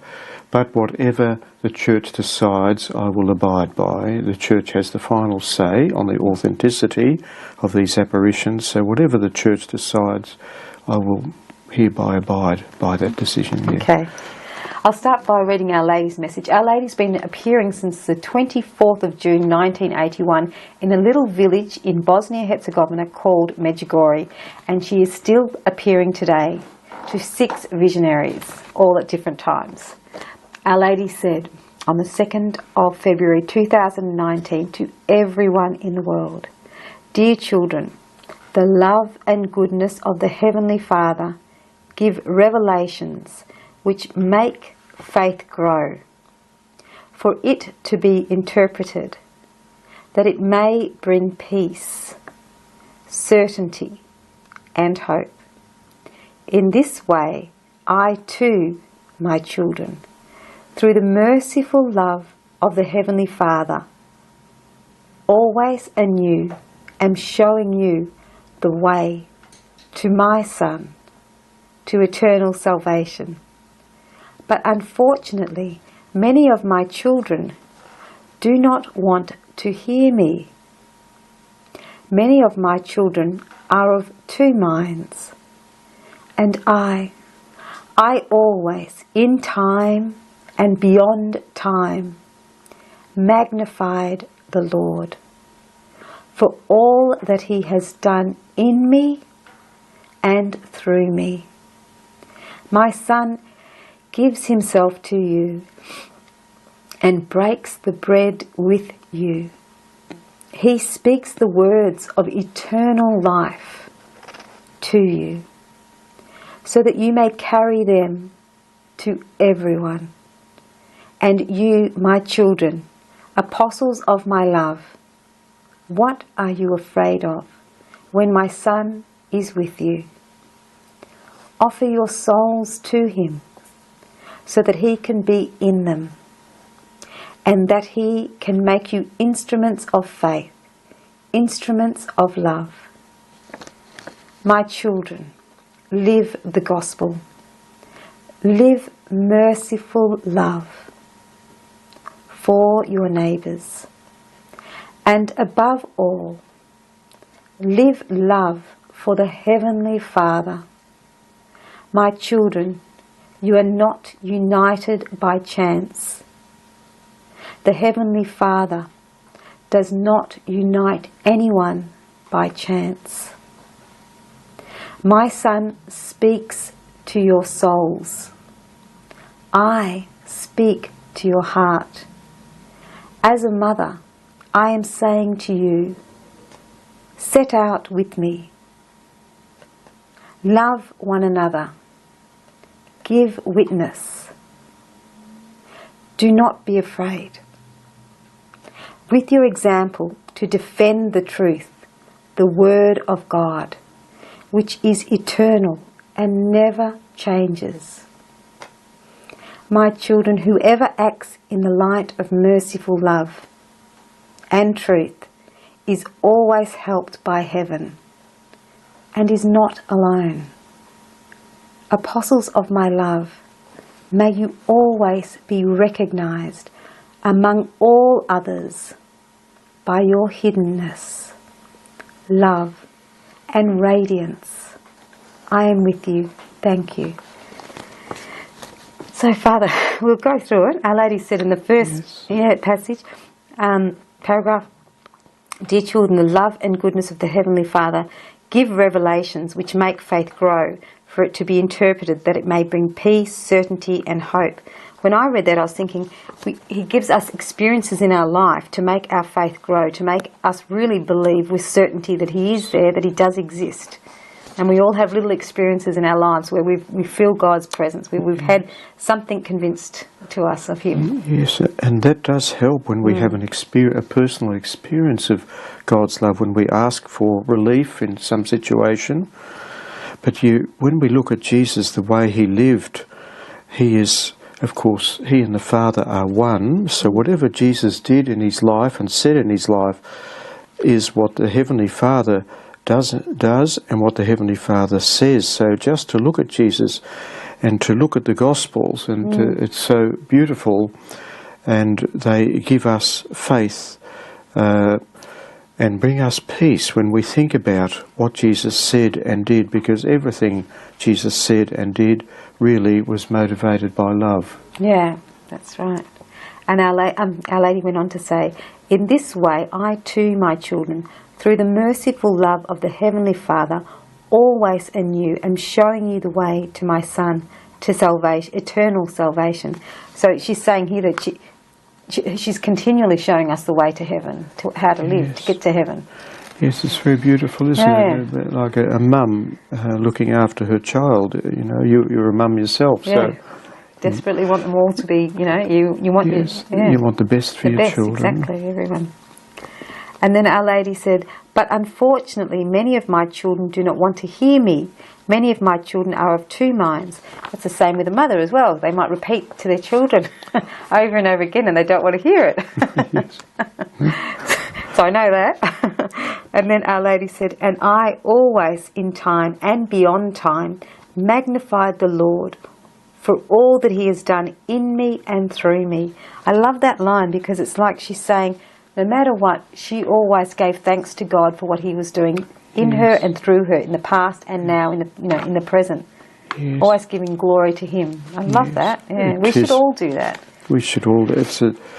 Mary's humility comes out there, doesn't it? And it's so beautiful. She recognises that anything good comes from God, really. That's right. And anything good in herself comes from God. Well, we have to go to a break now. Thank you, Morella. You're watching Spirit of Life. Stay with us. We'll be back with more very shortly.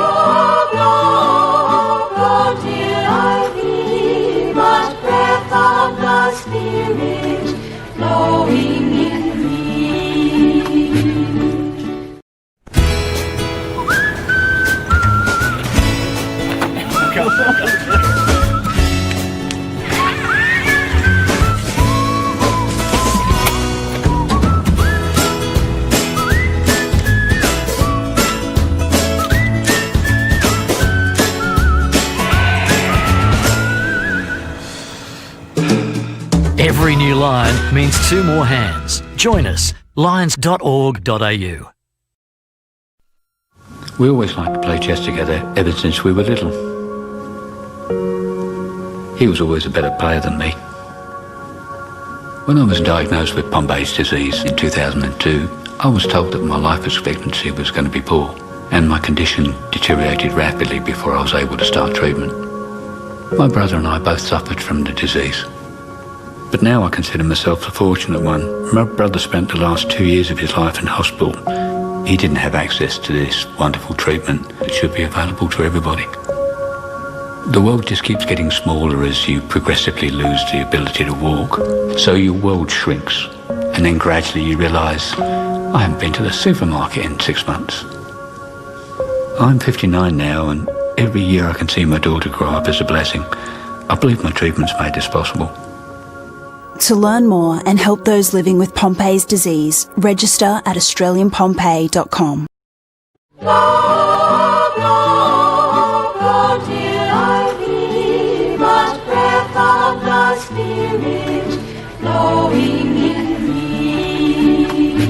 Hello and welcome back to Spirit of Life. I'm Mirella Rich.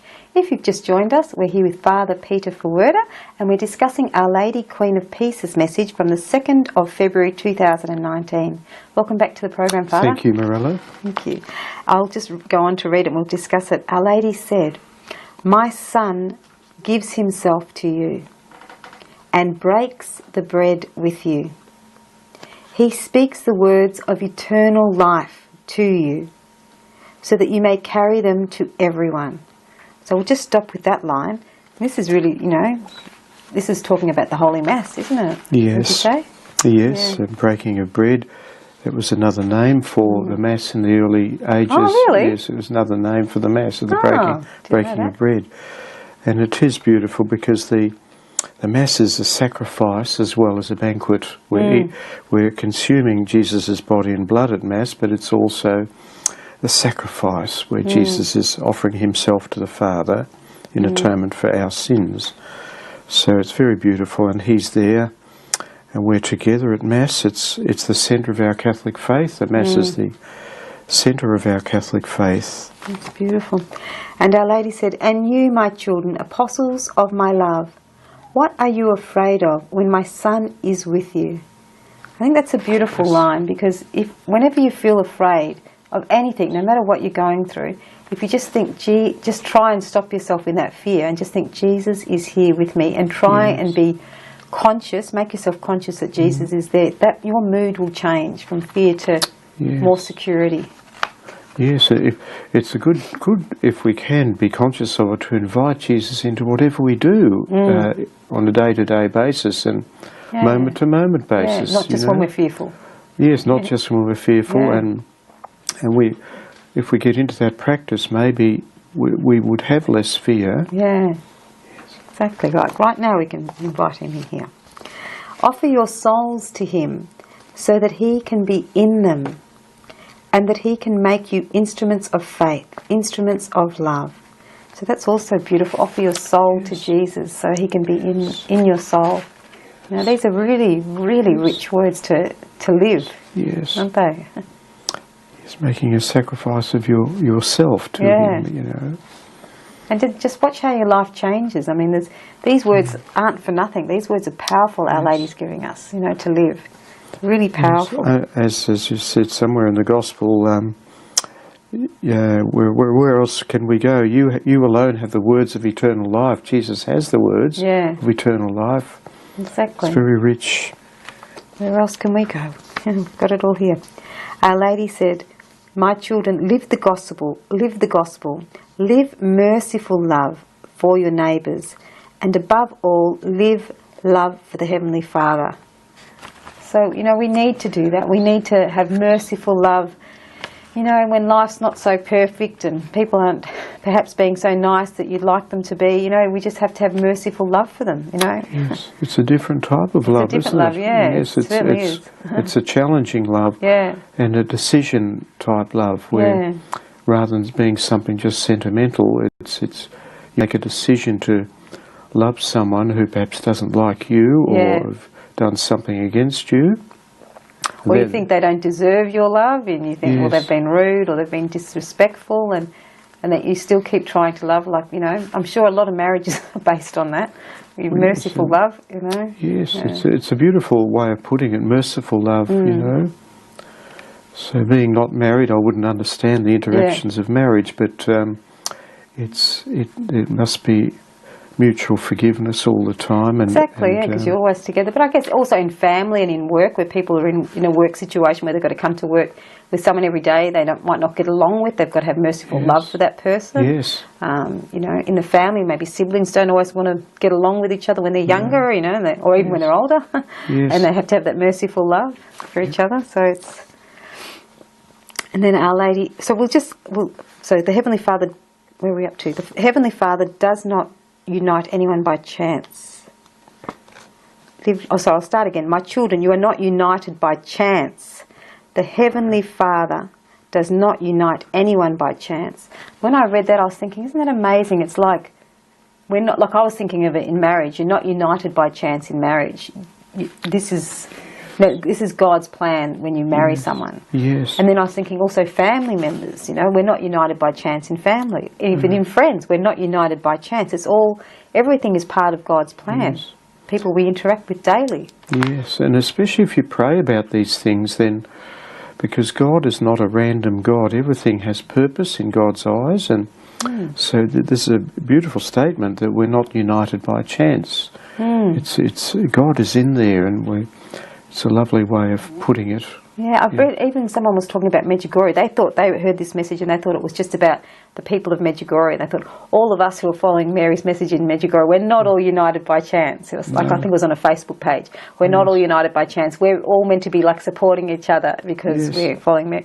And I was thinking that's true too, you know, through everyone following Medjugorje, everyone in the supermarket at the same time. They're not united there by chance, like you said, everything is God's plan, whereas we think it's all coincidences and, Yes, it's not a coincidence. And Mary unites us, doesn't she? Yeah. Mary pulls us together by giving us a way of living. I see her as the prophet of today. She's the prophetess of today, and so she's giving us little advice as to how we can be living, and that will unite us if we try and, as hard as it is sometimes, to try and live out these messages, especially the message of love, very difficult at times. But if we do our best, God rewards effort rather than success, so we just have to give it our best shot. And, just keep trying and she trying. She will unite us. Yeah. And it's like even Ivan Dragegovic, one of the visionaries, he was saying, sometimes it'll probably take us a whole lifetime to be able to perfect this. We have to, her messages, there's so much in them to live, Yes. There's just so much in them that you can't get bored. And it's all in Scripture. There's nothing Mary is saying that's not in Scripture, but she's just, Bible. We need reinforcement all the time, and so she's doing that for us. Just like a mother. Just like a mum. Yes, you know that better than me, yes. All right, well, we're going to a break now, Father. You're watching Spirit of Life. Stay with us. We'll be back very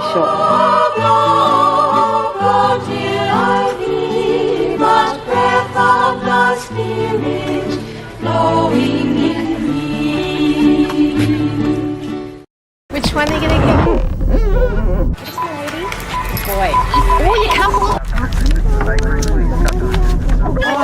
Just a minute. Okay. Alright. Just needs a bit of discipline.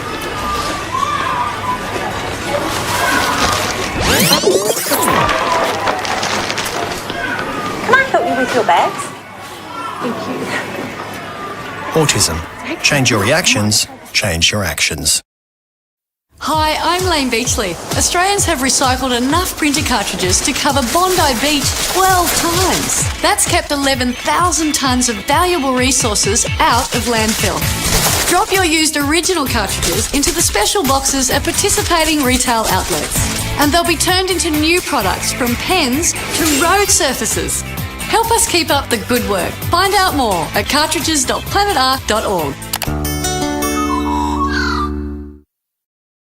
Australian women need to kiss more. Watch out for persistent and unusual symptoms, as they could be a sign of ovarian cancer. Know the important signs and symptoms. Kiss. Look out for symptoms like abdominal or back pain, difficulty eating or feeling full quickly, or persistent bloating, or a change in toilet habits. If you're experiencing persistent and unusual symptoms for more than 14 days, see a GP. Make sure you kiss regularly. Love, love, love till I feel much breath of the Spirit flowing in me. Hello and welcome back to Spirit of Life. I'm Mirella Rich. If you've just joined us, we're here with Father Peter Ford, a Catholic priest in Victoria, and we're discussing Our Lady Queen of Peace's message to the world on February the 2nd, 2019. And Our Lady went on to say, Father, my son speaks to your souls. I speak to your heart. As a mother, I am saying to you, Set out with me. Love one another. Give witness. I'll just stop there because that's quite powerful, just that. You know, Jesus speaks to us in our souls. Our Lady speaks to us in our hearts. Love one another. Give witness. Set out with her. Live her messages. Yes, the word love is certainly said again and again and again, isn't it? Yeah. So, and that was Jesus' commandment in the Last Supper. I give you a new commandment, love one another as I have loved you. Yeah. So that is it's a huge word, really. It is, and it's so, you know, people, because occasionally you can see that people are becoming very judgmental. You know, they're judging someone, and like if someone's done something on the news, everyone's attacking. They believe whatever's said in the news, and that person's guilty, so everyone hates that person. It's just like following like sheep without thinking for themselves, without thinking, I shouldn't judge because I don't know that the whole situation. All I'm basing it is what I'm hearing on TV or through the Facebook or through news or newspaper or whatever. But we've got to not judge. We've got to love one another. God does the judging in the end, believe me. When we when we die in the end, God's going to be judging us. Yes. He's asked us to love. He didn't ask us to judge. Yes, It's in His hands. He's the big teacher.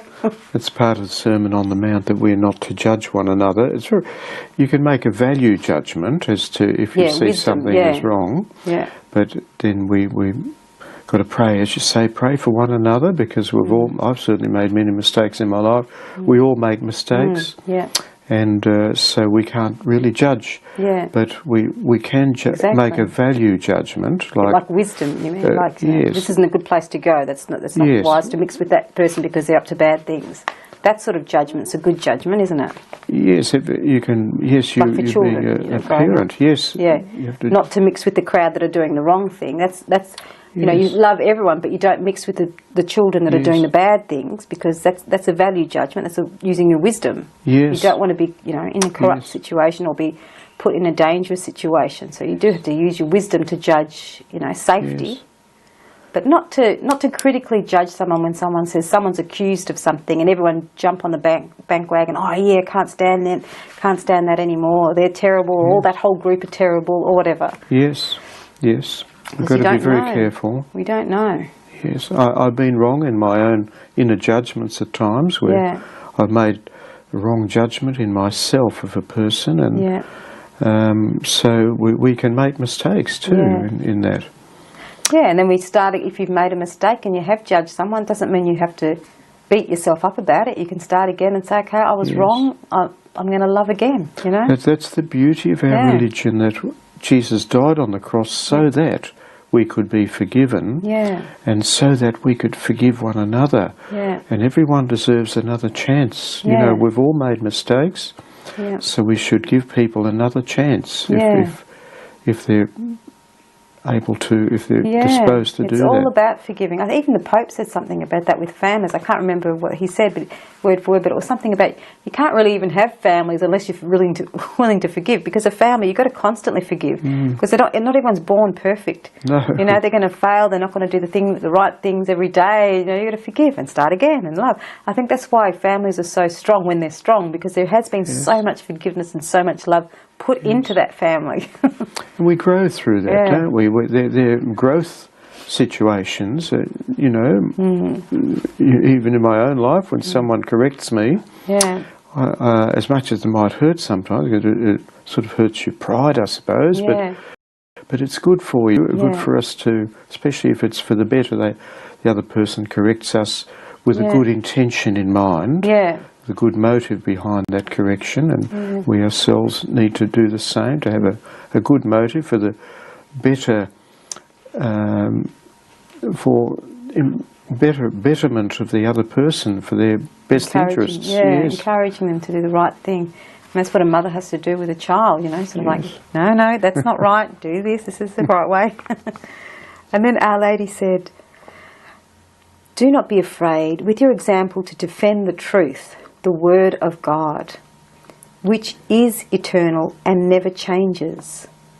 I'll just stop for that. So don't be afraid to defend the truth. You know, don't be afraid to speak up about God. You know, to share your experience of how God's helped you in your life, how it's been for you. I think everyone is sort of hungry to hear the holy name sometimes, you know, to hear the name of Jesus or hear the word God mentioned. Yeah. We all hunger for that, whether we can see it or not. We do hunger for the Spirit, for our spiritual That's true. wellness. That's probably why Our Lady's come. And then Our Lady said, "My children, whoever acts in the light of merciful love," this is beautiful, this line, "whoever acts in the light of merciful love and truth is always helped by heaven and is not alone." So you need to be clear. We need to be clear in our conscience and our heart. Are we acting in the light of merciful love and truth? And if we are, we won't be alone. Heaven is with us. Yes. We'll always be helped. Isn't that beautiful? It is. It's beautiful. Reassuring. And self-knowledge is so important, that we recognise what our motives are behind our actions and so forth. And so if we act as it says there, as our Blessed Mother says, in merciful love, doing it for that intention in mind, then Jesus is with us, and so is Mary. Where love is, God is there. Exactly. God what I was is saying. love. Yeah. And then Our Lady said, "Apostles of my love, may you always be recognised among all others by your hiddenness, love and radiance. I am with you, thank you."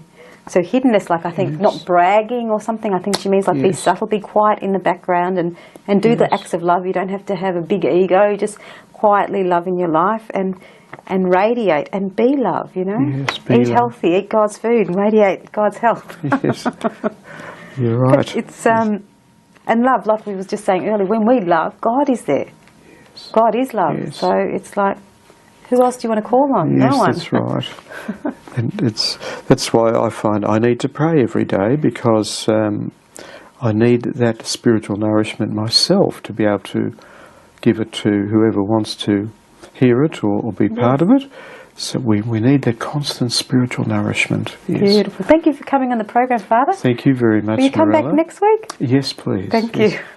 You're watching Spirit of Life. Hope you enjoyed the program. Our guest was Father Peter Verwerder. God bless you and keep you safe, healthy and happy always. Bring it to birth and blow where you will. Blow, blow, blow till I be but breath of the Spirit blowing in me.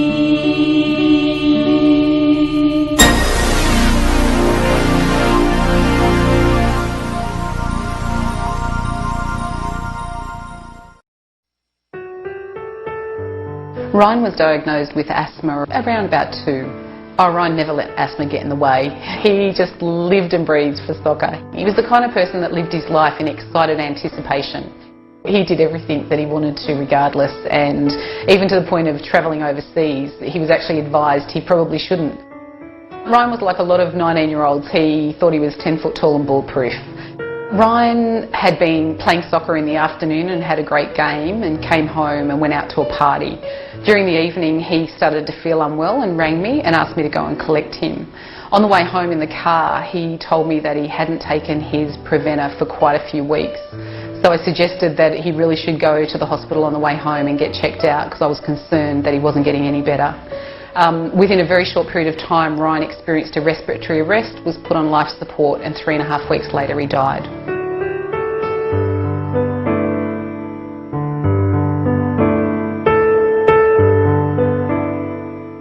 Whilst Ryan had been in hospital a couple of times with his asthma, I don't recall anyone ever telling me that you could die from asthma. I never for a minute thought that I would lose him. Even if someone told you that your child might die from asthma, I think you'd be thinking that was for other people. But the reality is it happens to normal people like us.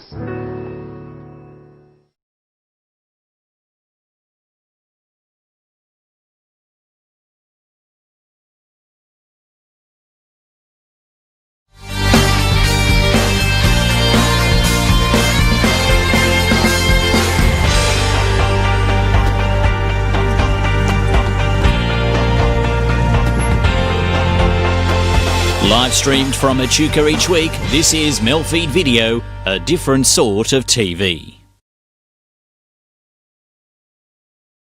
sun is out and we're sailing on the high seas. We're here at the marina on Living It Loud. We're going to check out an island.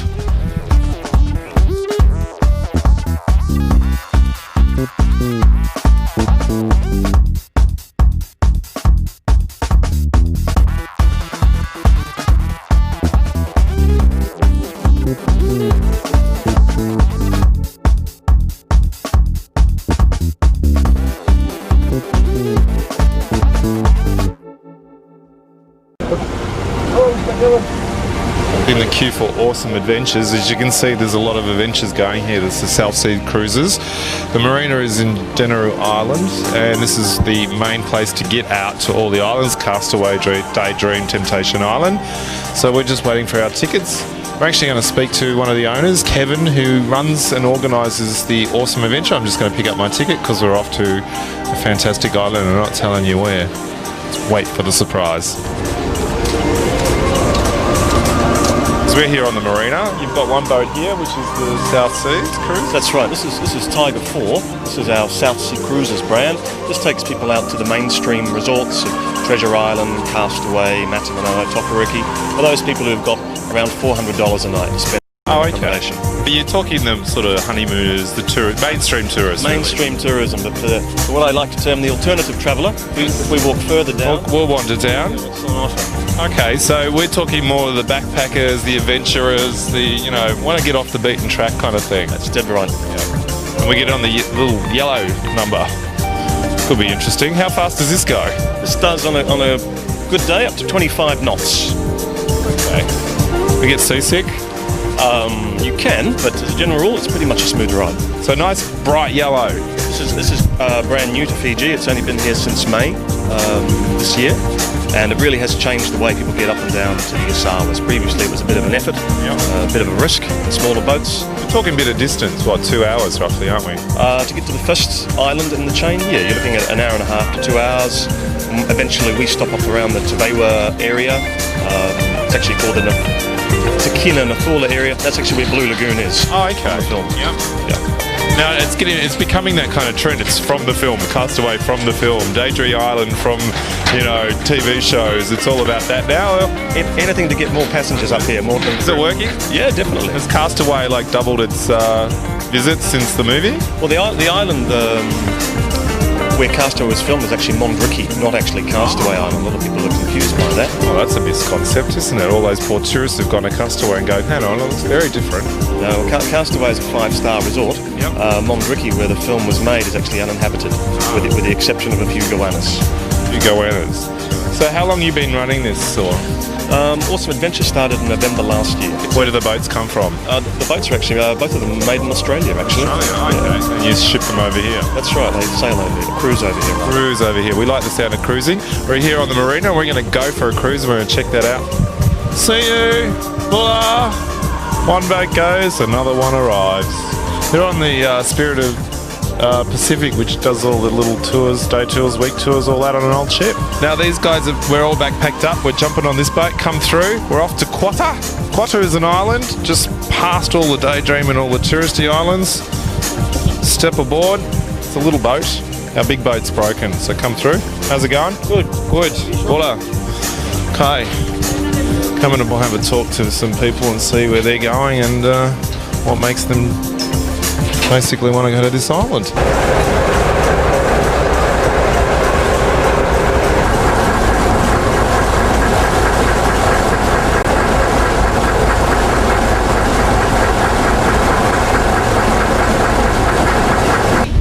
Hey, and I'm not even seasick. This is pretty good. Now, right behind me we have a couple of the islands. We've got Beachcomber just to my right. Behind us we've got Bounty Island and we've got a few other, Castaway Island. We're all going to be going through the islands and then just having a look, and I tell you what, this is beautiful and this is the best way to see Fiji. We're going to have a chat to some people, see where they're heading off to, because it's about a 2-hour boat trip, so there's a lot to do in 2 hours. Just sit around and watch the scenery. Fill in 2 hours, we'll go have a chat.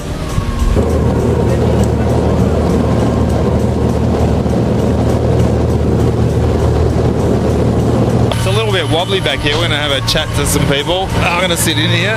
How you going? Alright, thanks. So where are you heading off to? I can't remember the name of You it. can't remember. Qatar?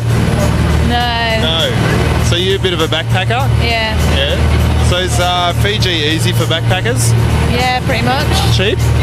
Not too bad. Not too bad. And where you from? England. England. So you've come all this way to go to Tropical Islands. Yeah. And how long are you staying? 10 days. 10 days. Oh, that's a short trip. I know she's getting a bit of colour there for an English girl. Yeah. You'd be happy about that? Yeah, that's the whole point. That's the idea. And what have you done so far? Not a lot. I just got here a couple of days ago. Yeah. Just wanted to get to the islands. That's it. You're just going to go island hopping for a while. Yeah. Oh, great. You got your backpack out of here? Yeah. Well, good luck. Enjoy it. We'll have a chat to some other people. Wander through. Oh my God, I think I'm getting sea legs. Just passing Bounty Island, and that was where Captain Bligh actually stopped with the Bounty, the big boat Bounty, and that's one of the little islands they stayed on. And we'll be cruising past a few other islands. It's really funny, they start off about this big and they get bigger and bigger, and then they just stay that size. There's a bit of beach, and it's beautiful. We'll sit here. How you going? Pretty good. You're from America, I take it? Yeah. Yeah, and what brings you to Fiji? I was studying in New Zealand and we're on our way back home. Oh, okay, by the islands, great. And how long have you been here? Just came in last night. Last night, Yeah. okay. So what are you planning to do while you're here? We're going out to a few different islands and we're just going to stay at the resort and go kayaking to Kayaking? relax. Oh, okay. That's not relaxing, that's work. Oh, no. That's hard work. Not so bad. I'm trekking on the bush. Now we're on the deck, and just behind here is where the movie Castaway was filmed? Yes, the island here was called Monrick, but Tom Hanks shot the film called Castaway. No, he didn't actually stay on that island, he stayed on the island next to it, He yeah? stays in Mana Island for 6 months. 6 months, and then they just track and go back and forth. They travel by seaplane every day. Now the movie took what, almost over a year to make? 3 months, after that another 3 months. 3 months, that's pretty big. And what are some of the other islands around here? We're coming into, this is called Tavua Island, Tavua. Next to Tavua is Yanua and Tokoriki. Tokoriki is a resort. Now some of these are like, they've got nothing on it, it's just dry rock, and then some or other have got complete vegetation. How come? Most people, they live on the hotel, the resorts, they work on the hotels. Yeah. They do They plant their own trees? They plant their own trees, their own crops. Ah. They come down to go by boat to Lotoko Nandi to buy their... So it's not groceries. natural? Yes, natural. No. Well, there you go. We're having the best time. Well, thanks so much. Where shall I stand between you girls? How are ya? Where are you guys from? England. England. A lot of English here, actually. We've been here since January. Since January? You're kidding me. We do voluntary work out here. So what are you doing while you're out here? I teach at a special needs school. Oh, okay. And she works with the Ministry of Youth. What a great place to be. Yeah, it's fantastic. Yeah. So when do you go back home? August. August. Yeah, I got the tan at the moment. Yeah, you should be black by now. Okay, well, You are, according to English skin, yeah? This is about as black as English get, really. yeah, well, we hope not. So where are you going today? We're doing the cruise all round, 6 nights. Oh, great. So you're doing one of their big package deals for, how many islands you're seeing in total? 4. 4 islands. Yeah. It's a bit of a Chinese holiday, really, isn't it? You just go in, one off, one in, one off. Yeah, best way to get tan. Yeah. Well, enjoy your trip. You're looking great, by the way. You are looking very tan. That's good. I'm a little bit on the side of red here. I look like a bit of a lobster. I've burnt all my stomach, but never mind. Well, we'll go off and have a look at some of the other islands and listen to some traditional Fiji music while we're set around these great surroundings.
Toga Toga. Now we're just passing Treasure Island just here behind me. Right next door to Treasure Island is Beachcomber Island. Now Beachcomber Island is the party island. It's where all the young guys go and girls. They live in a hostel. There's about 180 beds in the hostel. Not that everybody sleeps in their own bed, and it's a little bit of action going on. And just here we've just got a sandbank, just something that's just complete sand. Just one little bit of sand. South Sea Island. Now this is the smallest island in Fiji. Take you about 2 minutes to walk around it totally, and we've just dropped some passengers off where they're going to stay the night. See you. And only a limit of about 29 people are allowed on this island at any one time. So South Sea Island population is 30. Very small.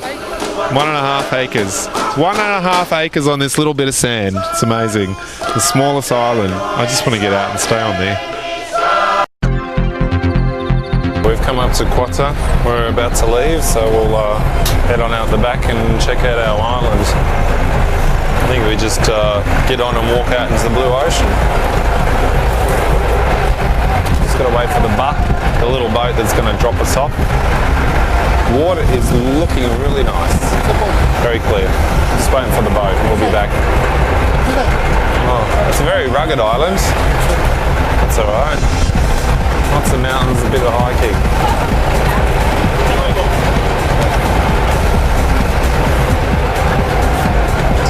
Okay. Yeah, coming back. Only a day trip here. Got to transfer onto the other boat. This is tricky. Here we go. Alrighty.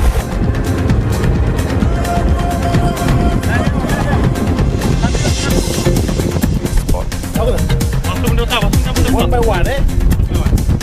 One by one. I'm going to walk on the corals. Women get carried, so that's alright.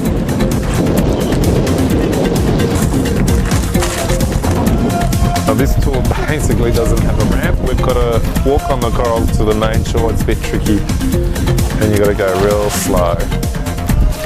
As you see, everybody's walking really careful. There goes a good pair of tennis sneakers ruined on the coral. We fall, we're in trouble. This is real raw adventure. This trip. Okay. Oh, fall down. Yeah. This is tricky. I don't know about this. Oh my god.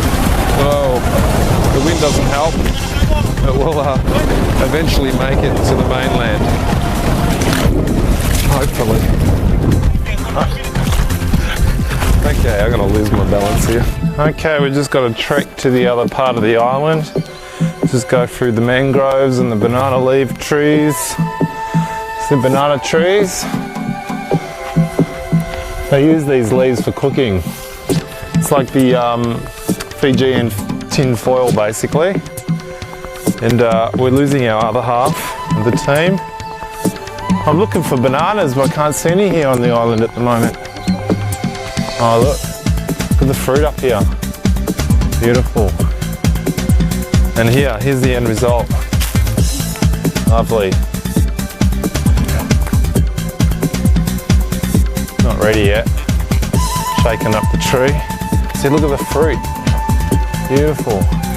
Okay, we'll go trekking and seeing what else is to do on this island, and we're going to meet a guy who's going to be a bit of a tour for us. And we'll see you later.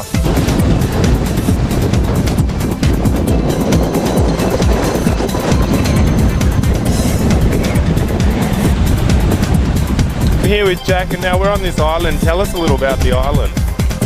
Yeah, so this is Quetta, and how big is it?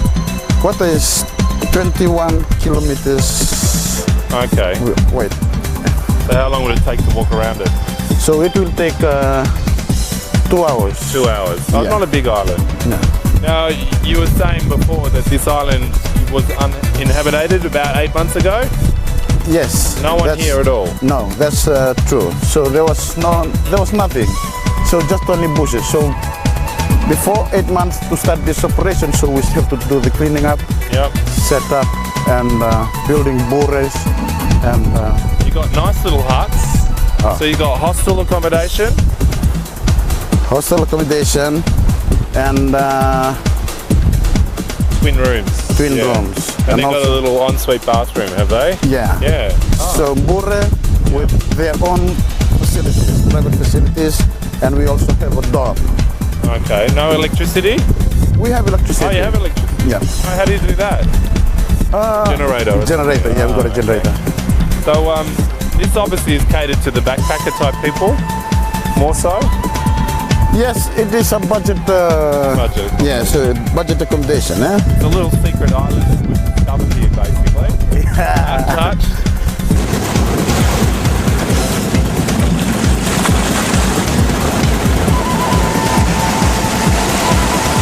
The bure means couple, means two. So we'll have a look at the inside.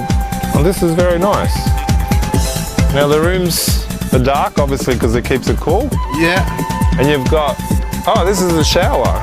This is like a built-on section here where you've got the, you know, the basics, the shower and your toilet, and it's good. And is there hot water?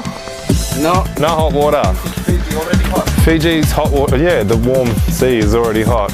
Well, there you go. And how much would something like this cost? This one costs $110 for one night. For one night. Yeah. What are some of the activities we can do here?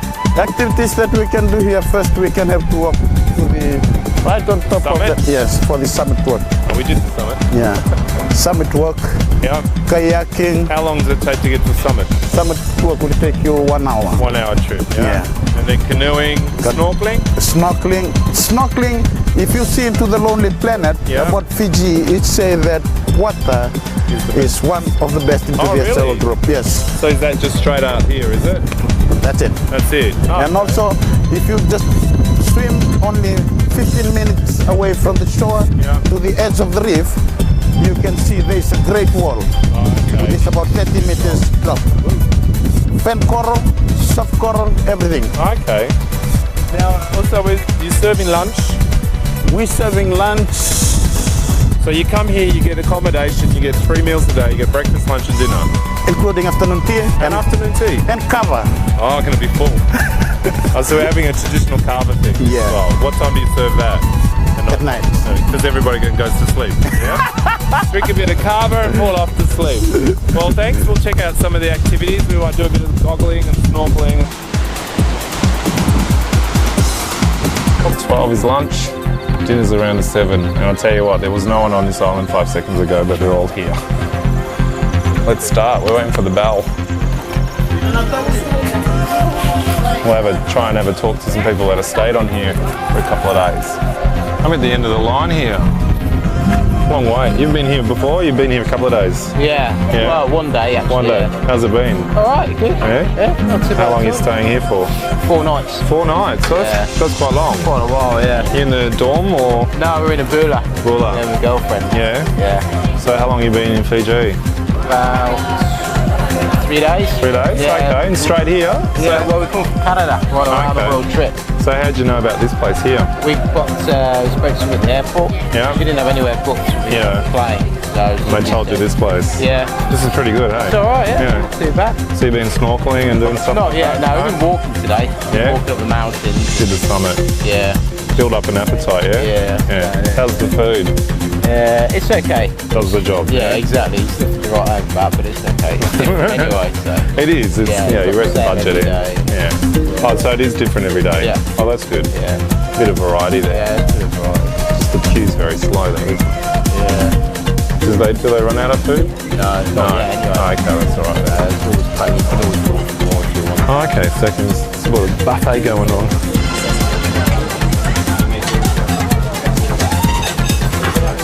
We're on our way up the mountain. We're going to do the hike. I've got our 2 new adventurers here. You just arrived today, didn't you? Aye. Yep. So you're our mountain climber man, yeah? Yeah. You've got the right shoes. I've got thongs. You've got shoes on, which is probably a good idea. But I've got a deep sea suit. How long does it take to walk up the mountain? It takes you 45 minutes. What about these poor girls here? Yeah, it's up to them. It's up to them. You get 20 minutes. Oh, okay. It's a bit like that. Go by Fiji time. Fiji time. So we just take ourselves. We're going right up to the top of the rock? No. I'm on top of the because we can't climb the rock. Can't climb the rock. That's probably a good thing. I don't want to climb the rock. All right, we'll just go trekking. You ready for this? What made you want to climb the summit? Something to do. It came with the tour package, includes a rock climb. Well, see halfway up the top of the mountain, getting steep. Is there any animals here? No animals, no wildlife, nothing. Lizard?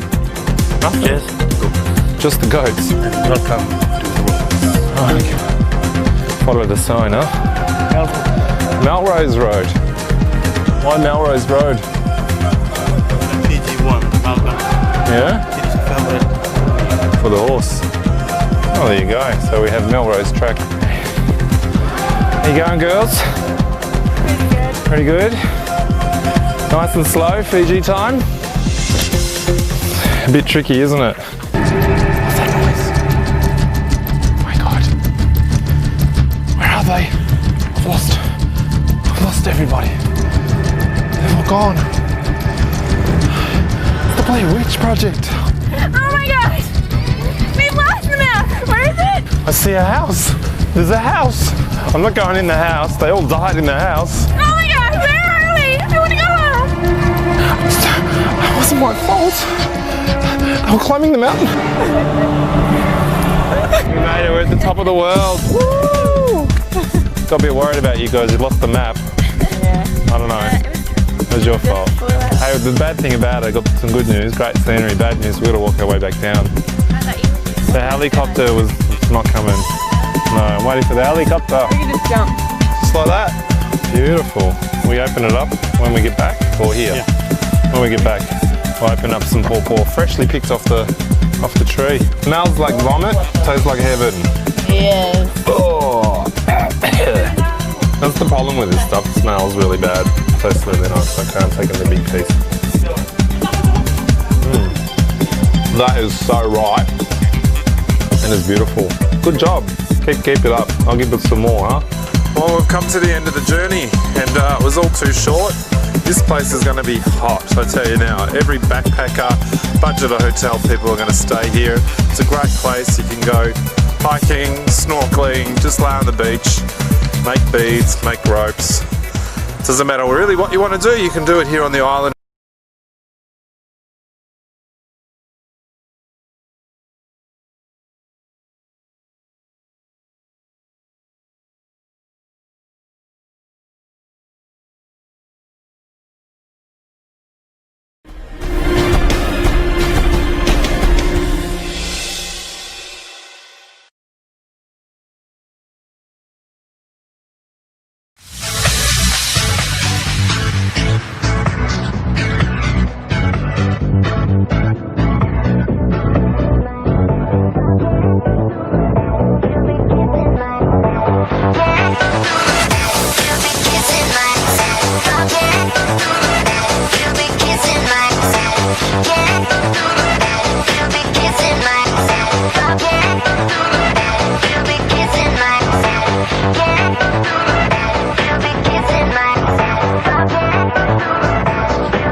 Get active, get social, get on a roll. For more info, visit skateaustralia.org.au.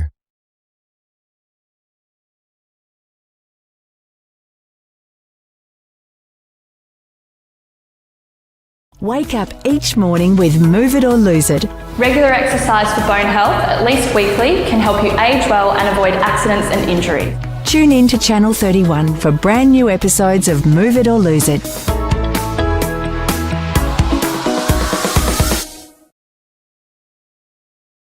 Hey guys, what'd you like? Coffee, thanks. 2 coffees, please. What kind of coffee would he like? Cappuccino. Cappuccino.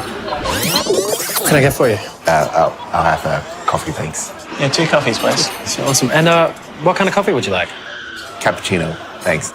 2 cappuccinos. Autism. Change your reactions, change your actions. Okay, Sarah, I'm going to order some pathology tests to see how everything's going.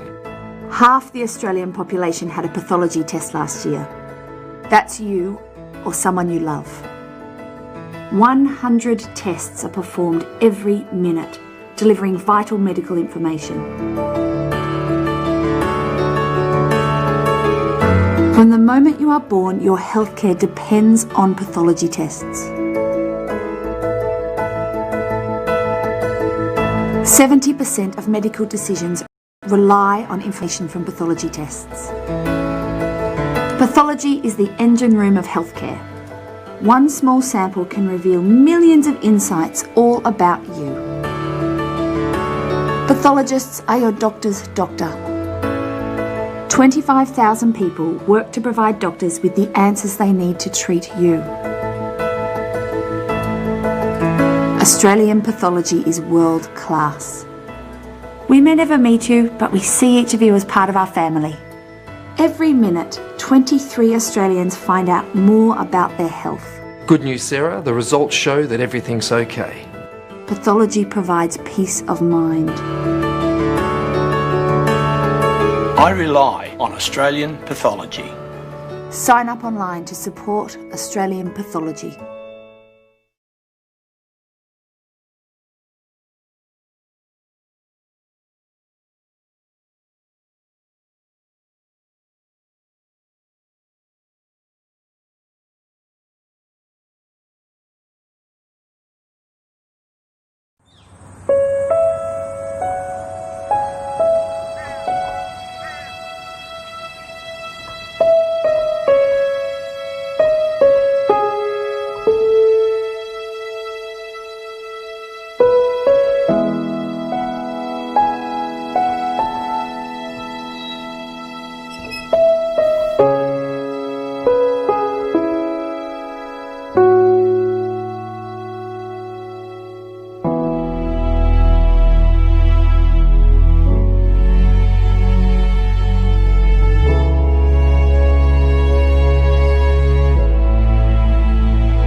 Live streamed from Echuca each week, this is MELfeed.video, a different sort of TV.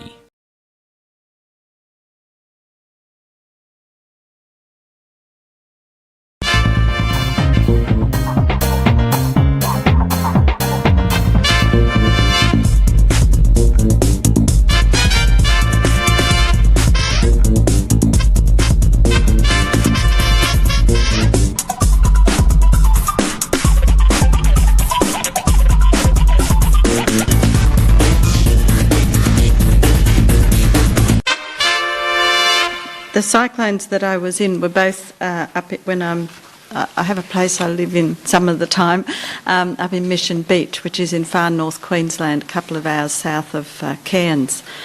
And it's the home of the cassowary, which is a really big flightless bird, absolutely magnificent bird. And this is a poem about the cassowary. And the thing about the cassowary is that the rainforest depends on the cassowary, because the cassowary eats the forest seed and it goes through its gut and out the other end, and that's how the seed gets dispersed. So without the cassowary there won't be a rainforest. Forest. No wabu, no wuju, no gundi, no forest, no food, no cassowary. That's a Jiru saying. A girl goes into the forest. The forest is a rainforest. Her guide is a cassowary.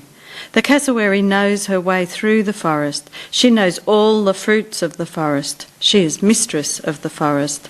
The fruits are red, blue, orange, green and yellow. The girl must collect the fruit.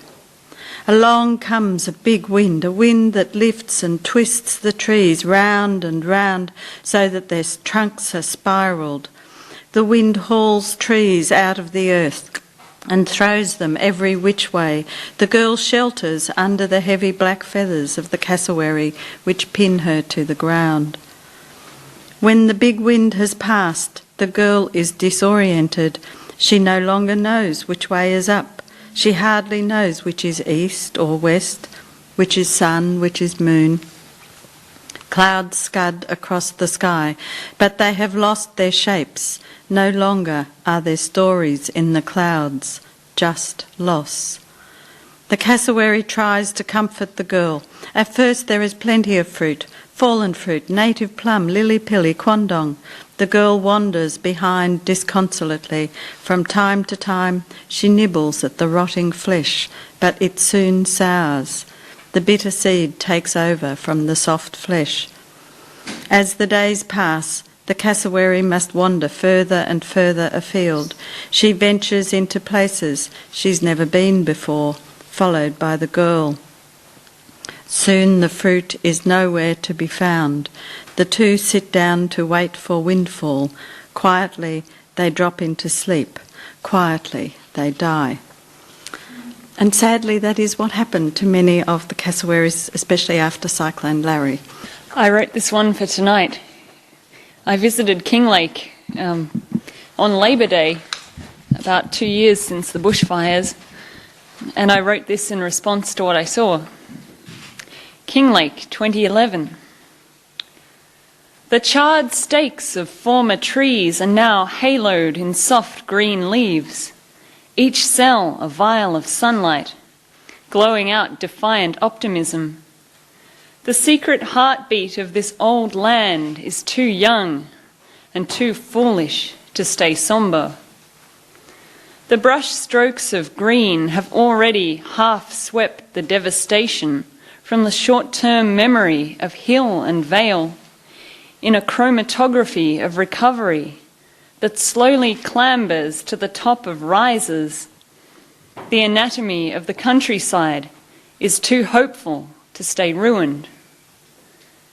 Memory of song and nest alight as birds forget to grieve. The youngest and most impetuous of the elements relents and ends its tenure. Morning is as daily as it sounds, but somewhere in the grave cathedral of human aches, the stained glass turns from grey to green, and a child's voice echoes, too full of wonder to stay silent. Thank you. The new baby. I remember the endless hours in the white-walled room, my husband waiting out in the car, the labour that was mine alone, the pounding summer rain overhead, the rush of water through the ceiling of the spanking new maternity hospital, the whining voice of the trainee nurse. I wouldn't want my baby to weigh less than 6 pounds. I don't remember when I realised that this was normal. Everything was normal, and we would survive. No prenatal class or book could have prepared me for this tsunami. I will never forget my child's first cry, his hiccups, so loud for an infant so small, the alarming swelling on his ear, his first mosquito bite, the unstoppable flow of the baby blues, my son's wail disturbing my sleep, his first smile that I knew wasn't just wind. Cross-dresser. Most women are cross-dressers. This fact I do declare, especially if they don't have lots of clothes to spare. Imagine this scenario, ponder, if you will, your favourite jeans don't fit. It's enough to make you ill. Your favourite blouse gapes as it strains across your chest, and it's much too hot to add that too tight vest. Your jacket will not do up, it's much to bear. It's not like you don't try, it's not like you don't care. So yes, you're a cross-dresser. When dressing, you get cross, because you don't run the show, it's your weight that is the boss.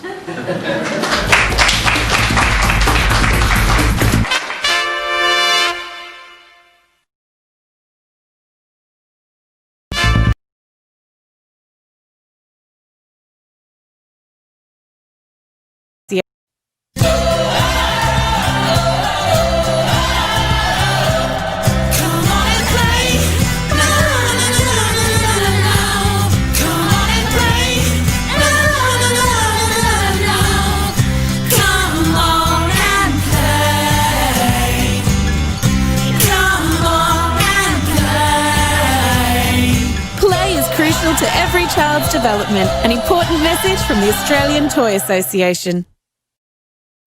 Every time you shop, the choices you make affect our community. It is important to select Australian products made by Aussie-owned companies. Our food security means quality and peace of mind. Your purchasing power keeps your dollars multiplying in our economy, keeping jobs, profits and decisions being made right here, which is better for your children. So the next time you buy, look for the AusBuy logo. It makes all the difference. Come on, fellas. Let's get down there. Hang on. Where's Dave?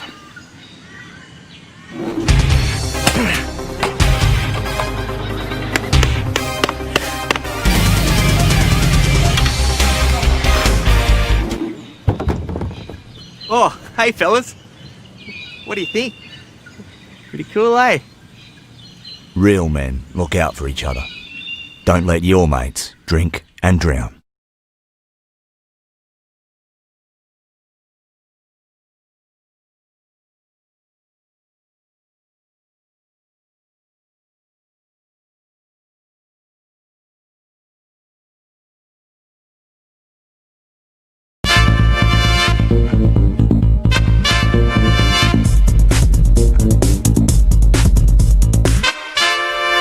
What would you consider to be your most influential life experience or role model? Has there been an event or a person that's probably shaped you more than something else? Gee, if there has been, I can't remember it right now. I think the most influential... can I answer it like this? The most influential thing on me has been a group of people that I met through poetry who are all practicing or trying to be writers, and being in that, not in a communal atmosphere, but just in that thing of doing the same thing separately from each other, but then trying to read it and see how they change, see how yourself change, see how you're inspired by them, and also as a group of people, a range of people, but quite a lot of them I really, really like. I find quite admirable. So that's kind of my mentoring. Wow. So, you know, Some of them are my contemporaries, some of them are people before me. You know, like if first time I saw or got to know, say somebody like Eric Beach. Great poet. Actually, I can speak that, which reminds me. About 30 years ago, I used to live in a house with a New Zealand poet who was a friend of Eric Beach's, called Johnny Goodall, and I lived in a couple of houses with him, and he was a lovely guy. He was a very gentle guy, and he'd come over here maybe in '68, I don't know. And he was sort of, he and Eric and a couple of others, a couple of Sydney poets, Robert Adamson, these people were all the kind of beats of the time, and I got to meet them all. Why poetry? How did you find yourself gravitating towards it? Because like I said, it's something where you can just do it by yourself, and it's, capture a mood or whatever. And I also liked the performance part of it, and you can't get up and read prose to people. There's nothing worse, and I kind of like the performance part of poetry, and I like the feedback part of it. It's a bit like being in a rock band, but you don't have to have the band. And if you get it together, you get a fairly immediate response to it. So what was the first reading that you started going to, or that, how did you get in the habit? I can't remember. I think I do remember kind of going to my first reading, which was at the Rainbow Hotel, I think, in Brunswick. Right. And I remember that. Maybe you were there. And so I think I met you, and I met Matt Hetherington and Steve Smart. I met him that night. Right, because, right, I'm starting to get the feeling that you started hanging around poetry similar time to Matt and me. I was a couple of years after you guys. Right. I think I was about 1999. Were you there for the readings at the Builders Arms? Yes, I was there for some of them. Okay, because it was funny, I always thought that you were old school. I thought you'd been part of poetry for generations. Yeah, I know. I look like a rock. I was like an Easter Island statue that they just wheeled in. Quiet time levitation. I live in a welter of fever, alcohol and herbs. The antibiotics refuse to kick in. At her place, a Tuscany garden, but across the lane, that air conditioner keeps on humming.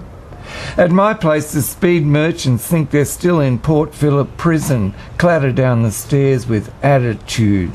Not much peace, except at mealtimes. Her music or mine. She takes out her contacts in the bathroom whilst I try to heal my teeth. She locks the cat inside. It roams the hall like an out-of-work actor with glass green eyes. Domestic business, like the contents of a handbag, is complicated. I sweat some more in the bedroom. Sometimes she's the hammer and I'm the anvil. Wax earplugs punch out the party animals, but not my snoring. Some mornings we're both so tired we stumble round, toothpaste owls, wrapped in towels in between radio programs. But then we make our bowls of coffee and float off into the half hour of quiet time, levitation. Is there a special place where you write your poetry? No, I don't have a little temple or a shrine or anything. I've just got a naff older computer, and I write at night. I write with music on, computer on, and some wine. I try and write every night on the computer. I also like writing on trains. Myron Lysenko, I think he's talked about writing on trains. Something about movement is good. And it's kind of quite good to write in a notebook in the morning as well. But mostly I just type and though I'll contradict that by saying sometimes I think Grant Caldwell said you should write in a book and then type it. Though when I've cited this to him, he says, rubbish, I never said that. But I think he did say that, and I think it's kind of true that if you write with the pen... It's faster than you can type. It's faster than you can type, and the way your hand moves around keeps more the rhythm of this rhythm you've got at this moment in your mind. That's right. And I've always found that writing with a pen first allows you can be halfway through the sentence that you have in your mind and put a little side note to the side, so that by the time you get to the end of that sentence, that's the next idea you want, and it can keep up with your stream of consciousness. So that's right. You get a lot more out, and typing's so much more structured, so you lose that innate connection to your own subconscious a little bit. That's what I think. Yeah, well, my way of writing is to try and get to that stream of consciousness. A stream of unconsciousness, actually. And I write a line, and then the next line, I'm not thinking about it. I write a line, and then the next line or the idea half occurs, and the rest of the line comes as I'm writing it. And I try and write all in one go. I'm a terrible... if I don't get it in one go, I don't improve it later. Zips are better than buttons when going to the toilet, but not when being undone by a member of the opposite sex. Slow sex is better than quick sex, except when quick sex is better. Any sex is better than no sex when you're 21. By the time you're 27, you're looking for a significant other. At 32, you realise one or other of you is not significant enough. You sulk for 5 years in a not very good job. Then you take your savings and open a cheese shop.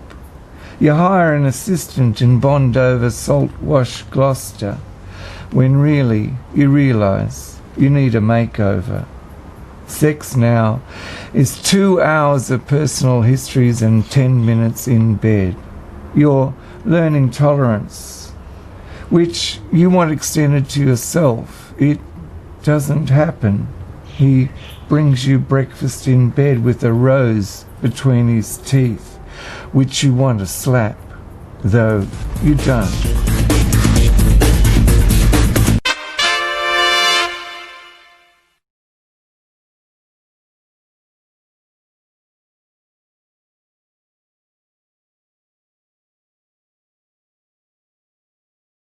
Hot water storage tanks can be a breeding ground for Legionnaire's disease bacteria. You can catch Legionnaire's disease by inhaling small droplets of infected water during showers or other activities. To prevent this from happening, you should never reduce the temperature setting. Tank temperature should be left as set by your plumber. Or eliminate the problem completely with a tankless gas hot water system. For more information, visit healthyhotwater.com.au. I want to get the word out to blokes about a little gland called the prostate. It's only the size of a walnut, but it can cause a whole lot of grief. Prostate cancer deaths pretty much equal breast cancer deaths. The problem is, if you wait too long, it may be too late. It took one of my mates. Don't make me angry.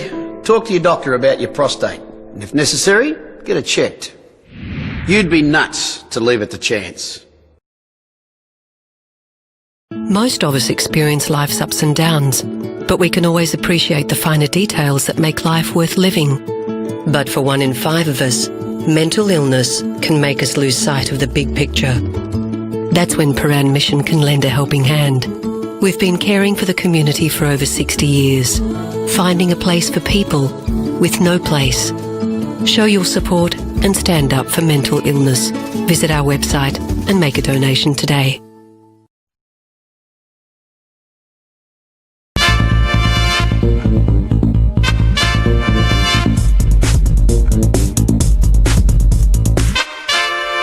Hairdressers have beautiful hair. Chiropractors have beautiful posture. Dentists have beautiful teeth. And psychologists have beautiful cars.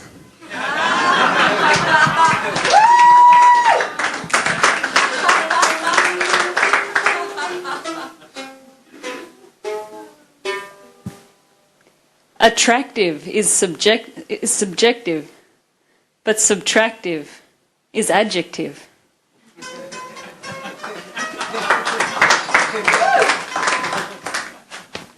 Valentine's Day. Text from X in remorse code.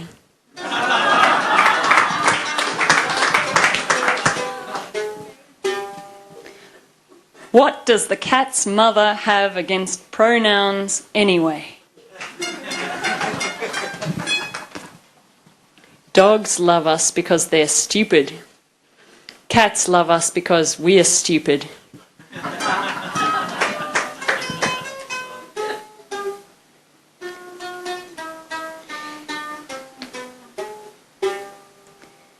It's not that animals don't think in language. It's just that they only think in verbs.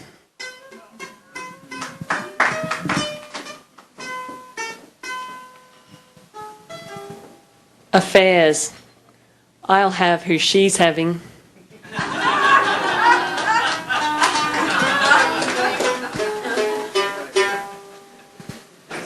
Insomnia. Daydreams at night.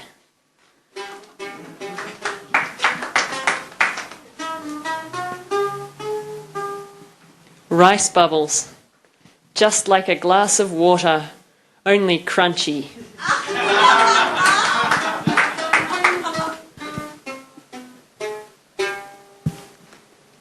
Snoring, the storm of the calm.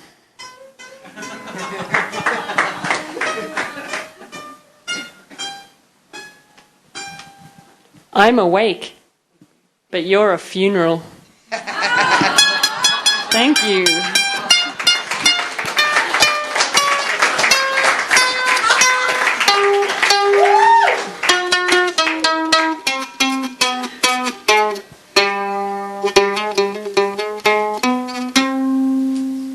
It's harder to hide the spring in my step than it is to hide the autumn in my trudge.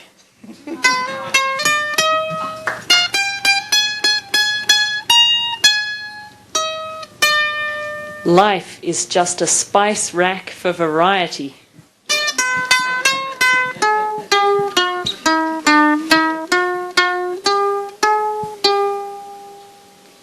Cloud cover for the overnight relief of constellations.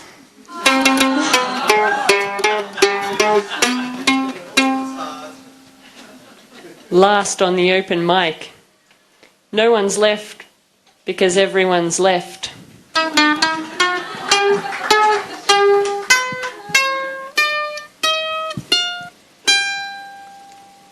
This is a found poem.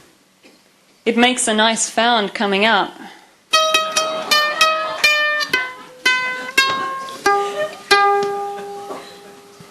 That's it. Thank you, Baz. The Pub Poet.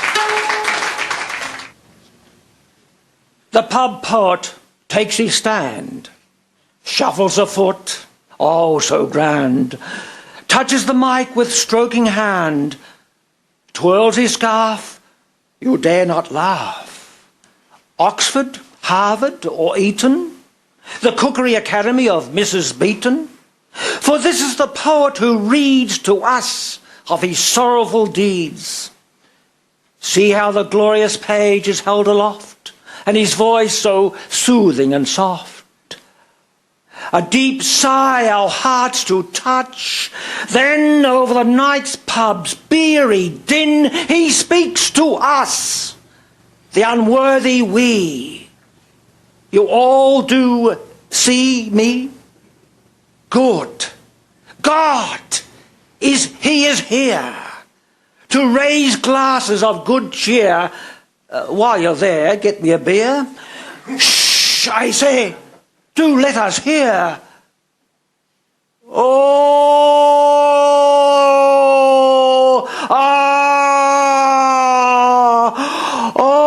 my dear, dear broken pot is broke. is broke and here is not. My dear, dear, dear, dear pot, a big, big crack has got. Bad grammar got. Oh, I must stop my pedantic rot. Oh, my dear and dreadful loss, in my bed all night I toss. In my bed all night with a toss of tossing to explicate would make me a shameful poss. No more my pot beneath my cot all these years as ever sought. Sought should be sat, but do permit our poet, you know, is a deep, deep wit. Oh, my pot and I must sadly part. Oh, how it breaks my fragile heart. The clapping done, he so departs, gathering his hearts, and to the revolver starts. A true Mephistopheles in repose, or Faustian, or Fustian, you suppose. Wielding one's tool makes not one always a fool. Yet there, if you quietly glance, sits a woman in a dreamy trance, her night's heaven taken to ease her fear, with dreams that have cost her dear. To such truth our poet is blind, and rarely breathes he word that's kind. He's God forever, the mighty eye, and cares not if others live or die. Oh, pity to see the muse's golden pen wasted on a diuretic hen.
Every new line means 2 more hands. Join us, lions.org.au.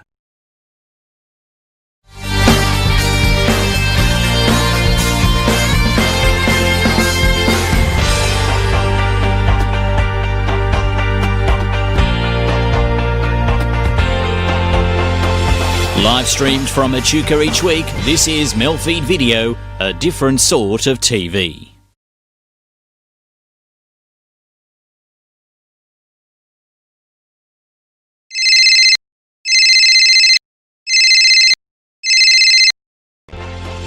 Live streamed from Echuca each week, MELfeed Video, a different sort of TV.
Live streamed from Echuca each week, MELfeed.video, a different sort of TV.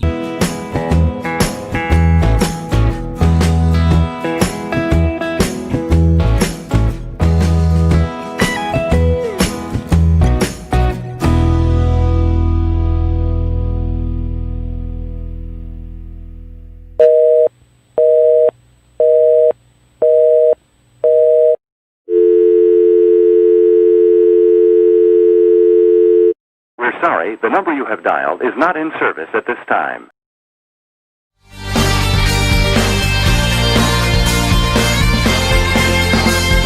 Multi-faith and interfaith is all part of harmony in diversity. Every Monday night at 9. Live streamed from Echuca each week, this is MELfeed.video, a different sort of TV.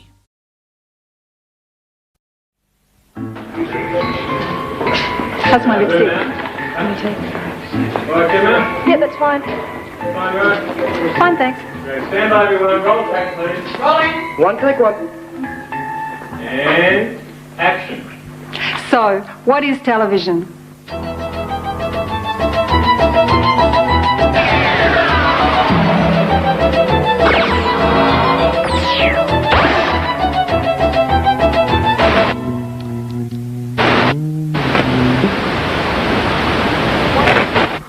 So, what is television? Oh.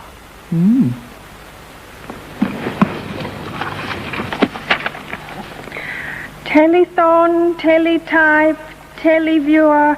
Oh, television.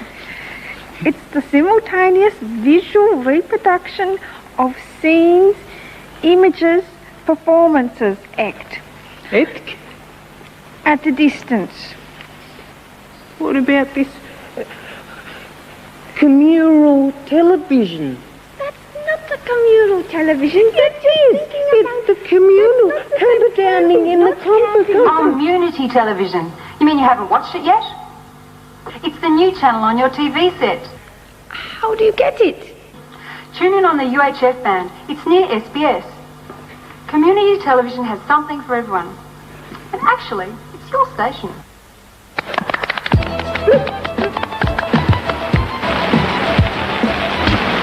What I don't like about television is that there's a bit of a monopoly on television, and it kind of a limited point of view, the way it sensationalises things. The public should be allowed to put a great input into TV because they are the ones that are watching it. What we're having is an imposed identity upon us, and it just doesn't fit. There's no wonder that Australia doesn't know where it's going or what it's doing, because it doesn't have input from all the people who live here. The elitist sports get coverage and the other ones don't. We got many community, Greeks, Turkish, Italians.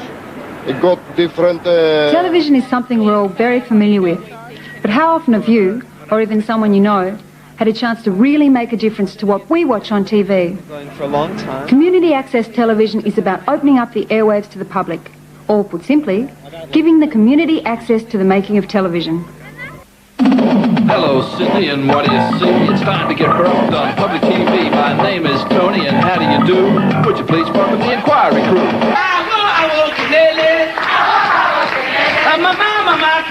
Tony Fitzgerald, he's our man. He's putting us criminals in the can. We're making our money, but we're packing bricks, looking over our shoulder for Tony. Hey, Fitz.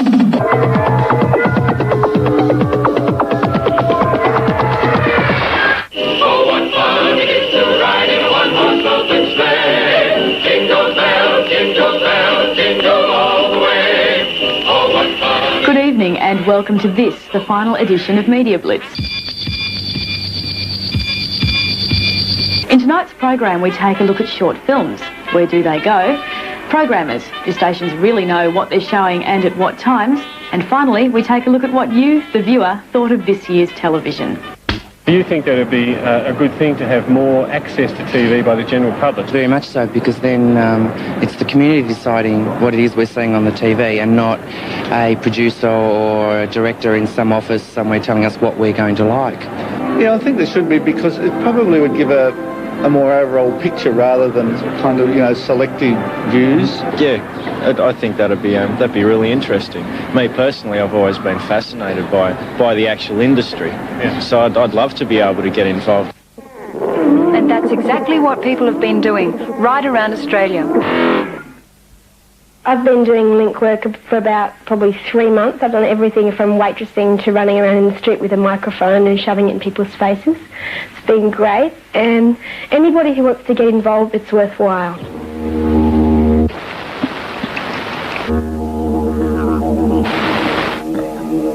It all began some time ago with the idea that in any democracy, the airwaves, and in fact all media, are there for the good of the public. TV airwaves to the people, not just media. Currently, people have access to, they can go and make programs on a public radio station, they can start their own newspaper or magazine. We're just asking the government to say, yes, okay, you can start your own TV, and basically, allow just a small slice of the airwaves to go to the community. Fred keeps saying things like, what happened to the slimness I married? You used to be thin, girlie. Now, looking at the synoptic chart for today, we can see that there's these big concentric circle things have settled over the country, and gigantic versions of the word high and low will be floating around in the upper atmosphere. I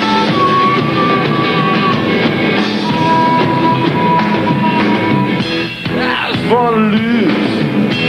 I just lost for the last time.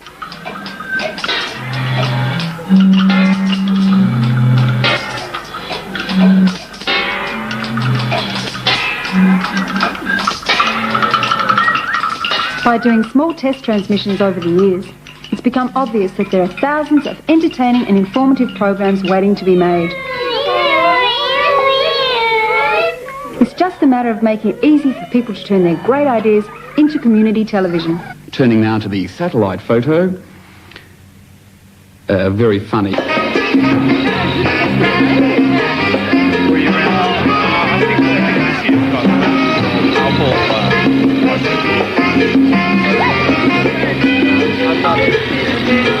The most significant event in human history has not been the landing of technology or satellites on other planetary bodies. To me, the significant human event has been the landing of technology on the body itself. Hello, I'm Mia, and welcome to Romancing Your Stars. In Cancer, you are very sensitive and hurt so easily. Don't dwell on your past problems so much, or you'll miss out on the pleasures of the present. Remember, if you take every day Great. Well, poofters and weirdos making weird and poofy programs. Good effort by the Keilor Heights player to keep the ball in play then, but... Jerry Smith, very experienced bowler. Played for Northcote for a number of years. Also played for Essendon and represented Victoria on a couple of occasions. Smith comes in and bowls. Outside off stump, Luckman drives into the covers. Travelling is 1.5 rotations of the wheel, and you may notice the yellow mark on the wheelchair wheels, and that's to indicate to the umpires if they have travelled more than 1.5 I reckon that was a travel. rotations. And a nice pass in there to Daniel DeToro. This is our top-end mob, dancing at Barunga Sports and Culture Festival. Maintaining culture and tradition through dance. Community television's not here to tell people what to make. You see, it's all about creating a way for people to make the sorts of things that interest them and the audience they want to speak to.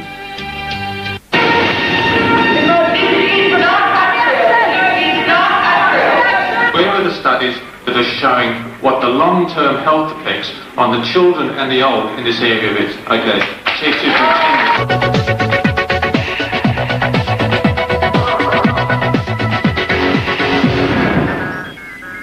Good evening and welcome to Newsline, RMI TV's weekly news and current affairs program.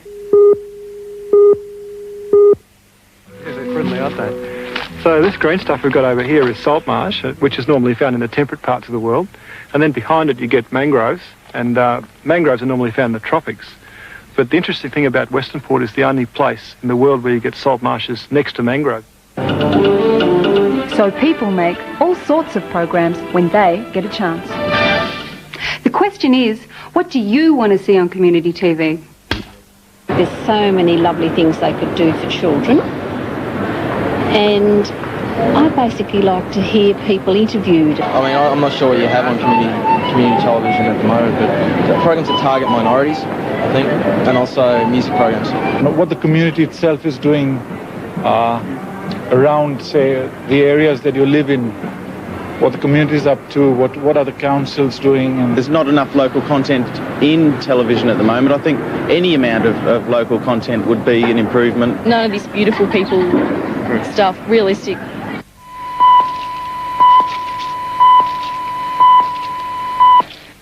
Hi, I'm Helen. I'm a Richmond resident and I've just come for a swim, me and my camera crew, and we just wanted to know, Norm, where has the water gone?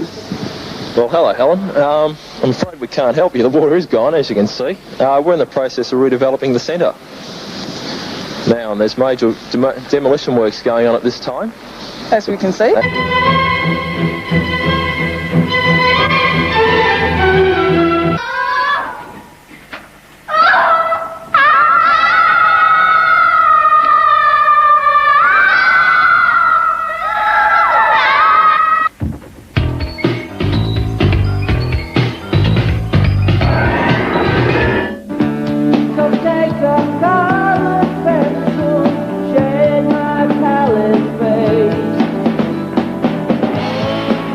In late September of '92, 80 children, friends and Piermont residents converged on what was once a derelict piece of land in a community-driven effort to create not only a beautiful park, but a symbol of community pride and togetherness.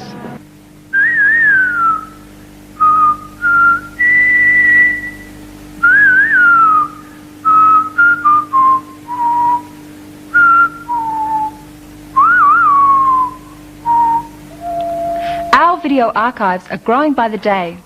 And besides the programs that get made for community television, there are hours of TV that either the other stations aren't interested in or can't get their hands on. We also share programs with a growing number of community stations from around Australia. So we'll bring you the very best of CTV from across the country. And if that isn't enough, we'll bring you the very, very best from other parts of the world where they've had permanent community TV for years.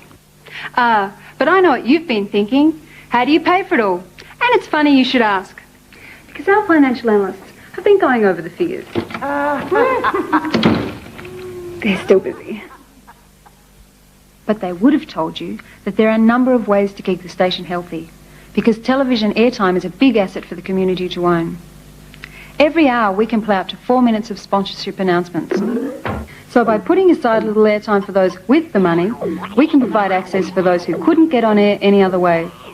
We can also sell airtime to government institutions, such as educational bodies.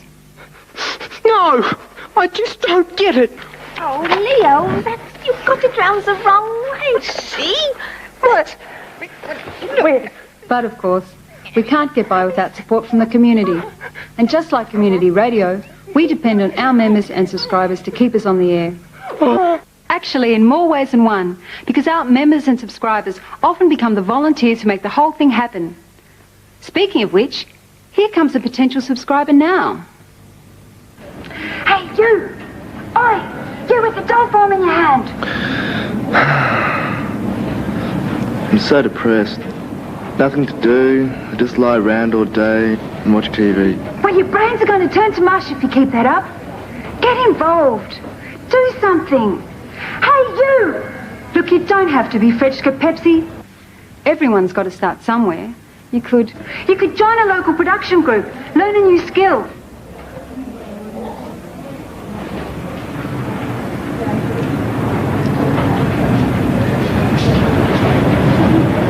Scene 12.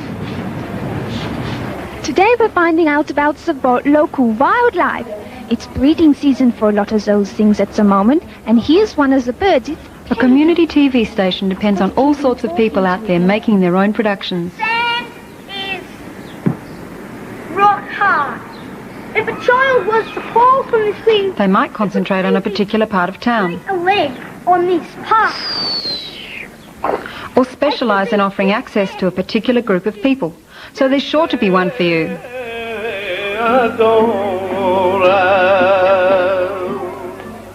And when you get involved in community access TV, you don't just get to make television, you can also have a say in running the station and how the airtime should be shared for everyone.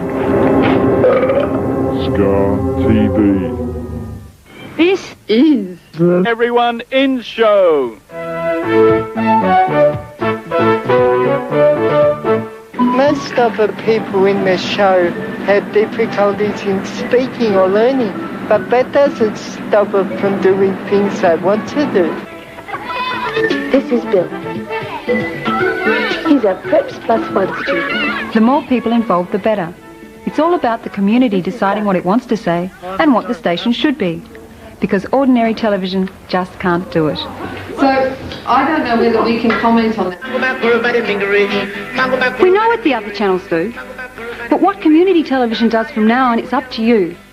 You can get involved if you want to, and if not, simply enjoy the programs that appeal to you. Community TV is a channel for the people. It's a station no one really owns, but anyone can be a part of. So if you're ever left wondering what community television is, it's simple. It's yours. And cut. Great. Look, if that checks, we've got a wrap, everyone. Thank you very much. Thanks, Thanks. See you later. Thanks, mate. Great.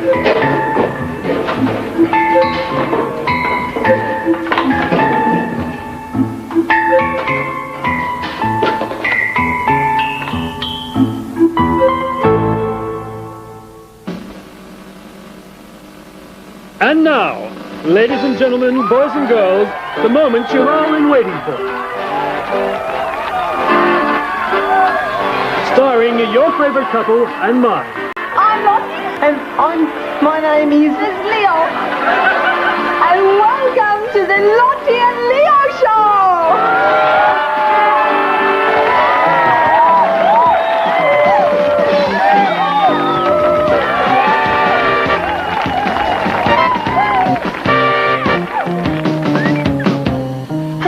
Leo, do you want to sing this community TV song? Right, ready? 1, 2, 3, 4. Everybody, come on down. Community TV is in your street. Town, it's a town, not just a street town. It's the newest station around. You really love the sound of community TV, community TV, community TV. What do you see on community TV? That's put on my foot. That's not. That's your own foot.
They say there's a chance I could die in a car crash. Maybe even from heart disease. Maybe even skin cancer. I could die in a work-related accident, or I could die in a fight. The fact is, the biggest cause of death for men in my age group is suicide. Please don't let this happen to me. You can do something. Lifeline believes that suicide is mostly preventable. Help us save lives. Find out what you can do at lifeline.org.au. MELfeed Video is about to close operations for tonight, but we'll be back with you next Monday evening. In the meantime, here is a selection of programs that will be seen on our next scheduled web stream. You're welcome to visit our website at MELfeed.video for further details of this project. Until next time, from all of us here at MELfeed Video, we wish you a very good night.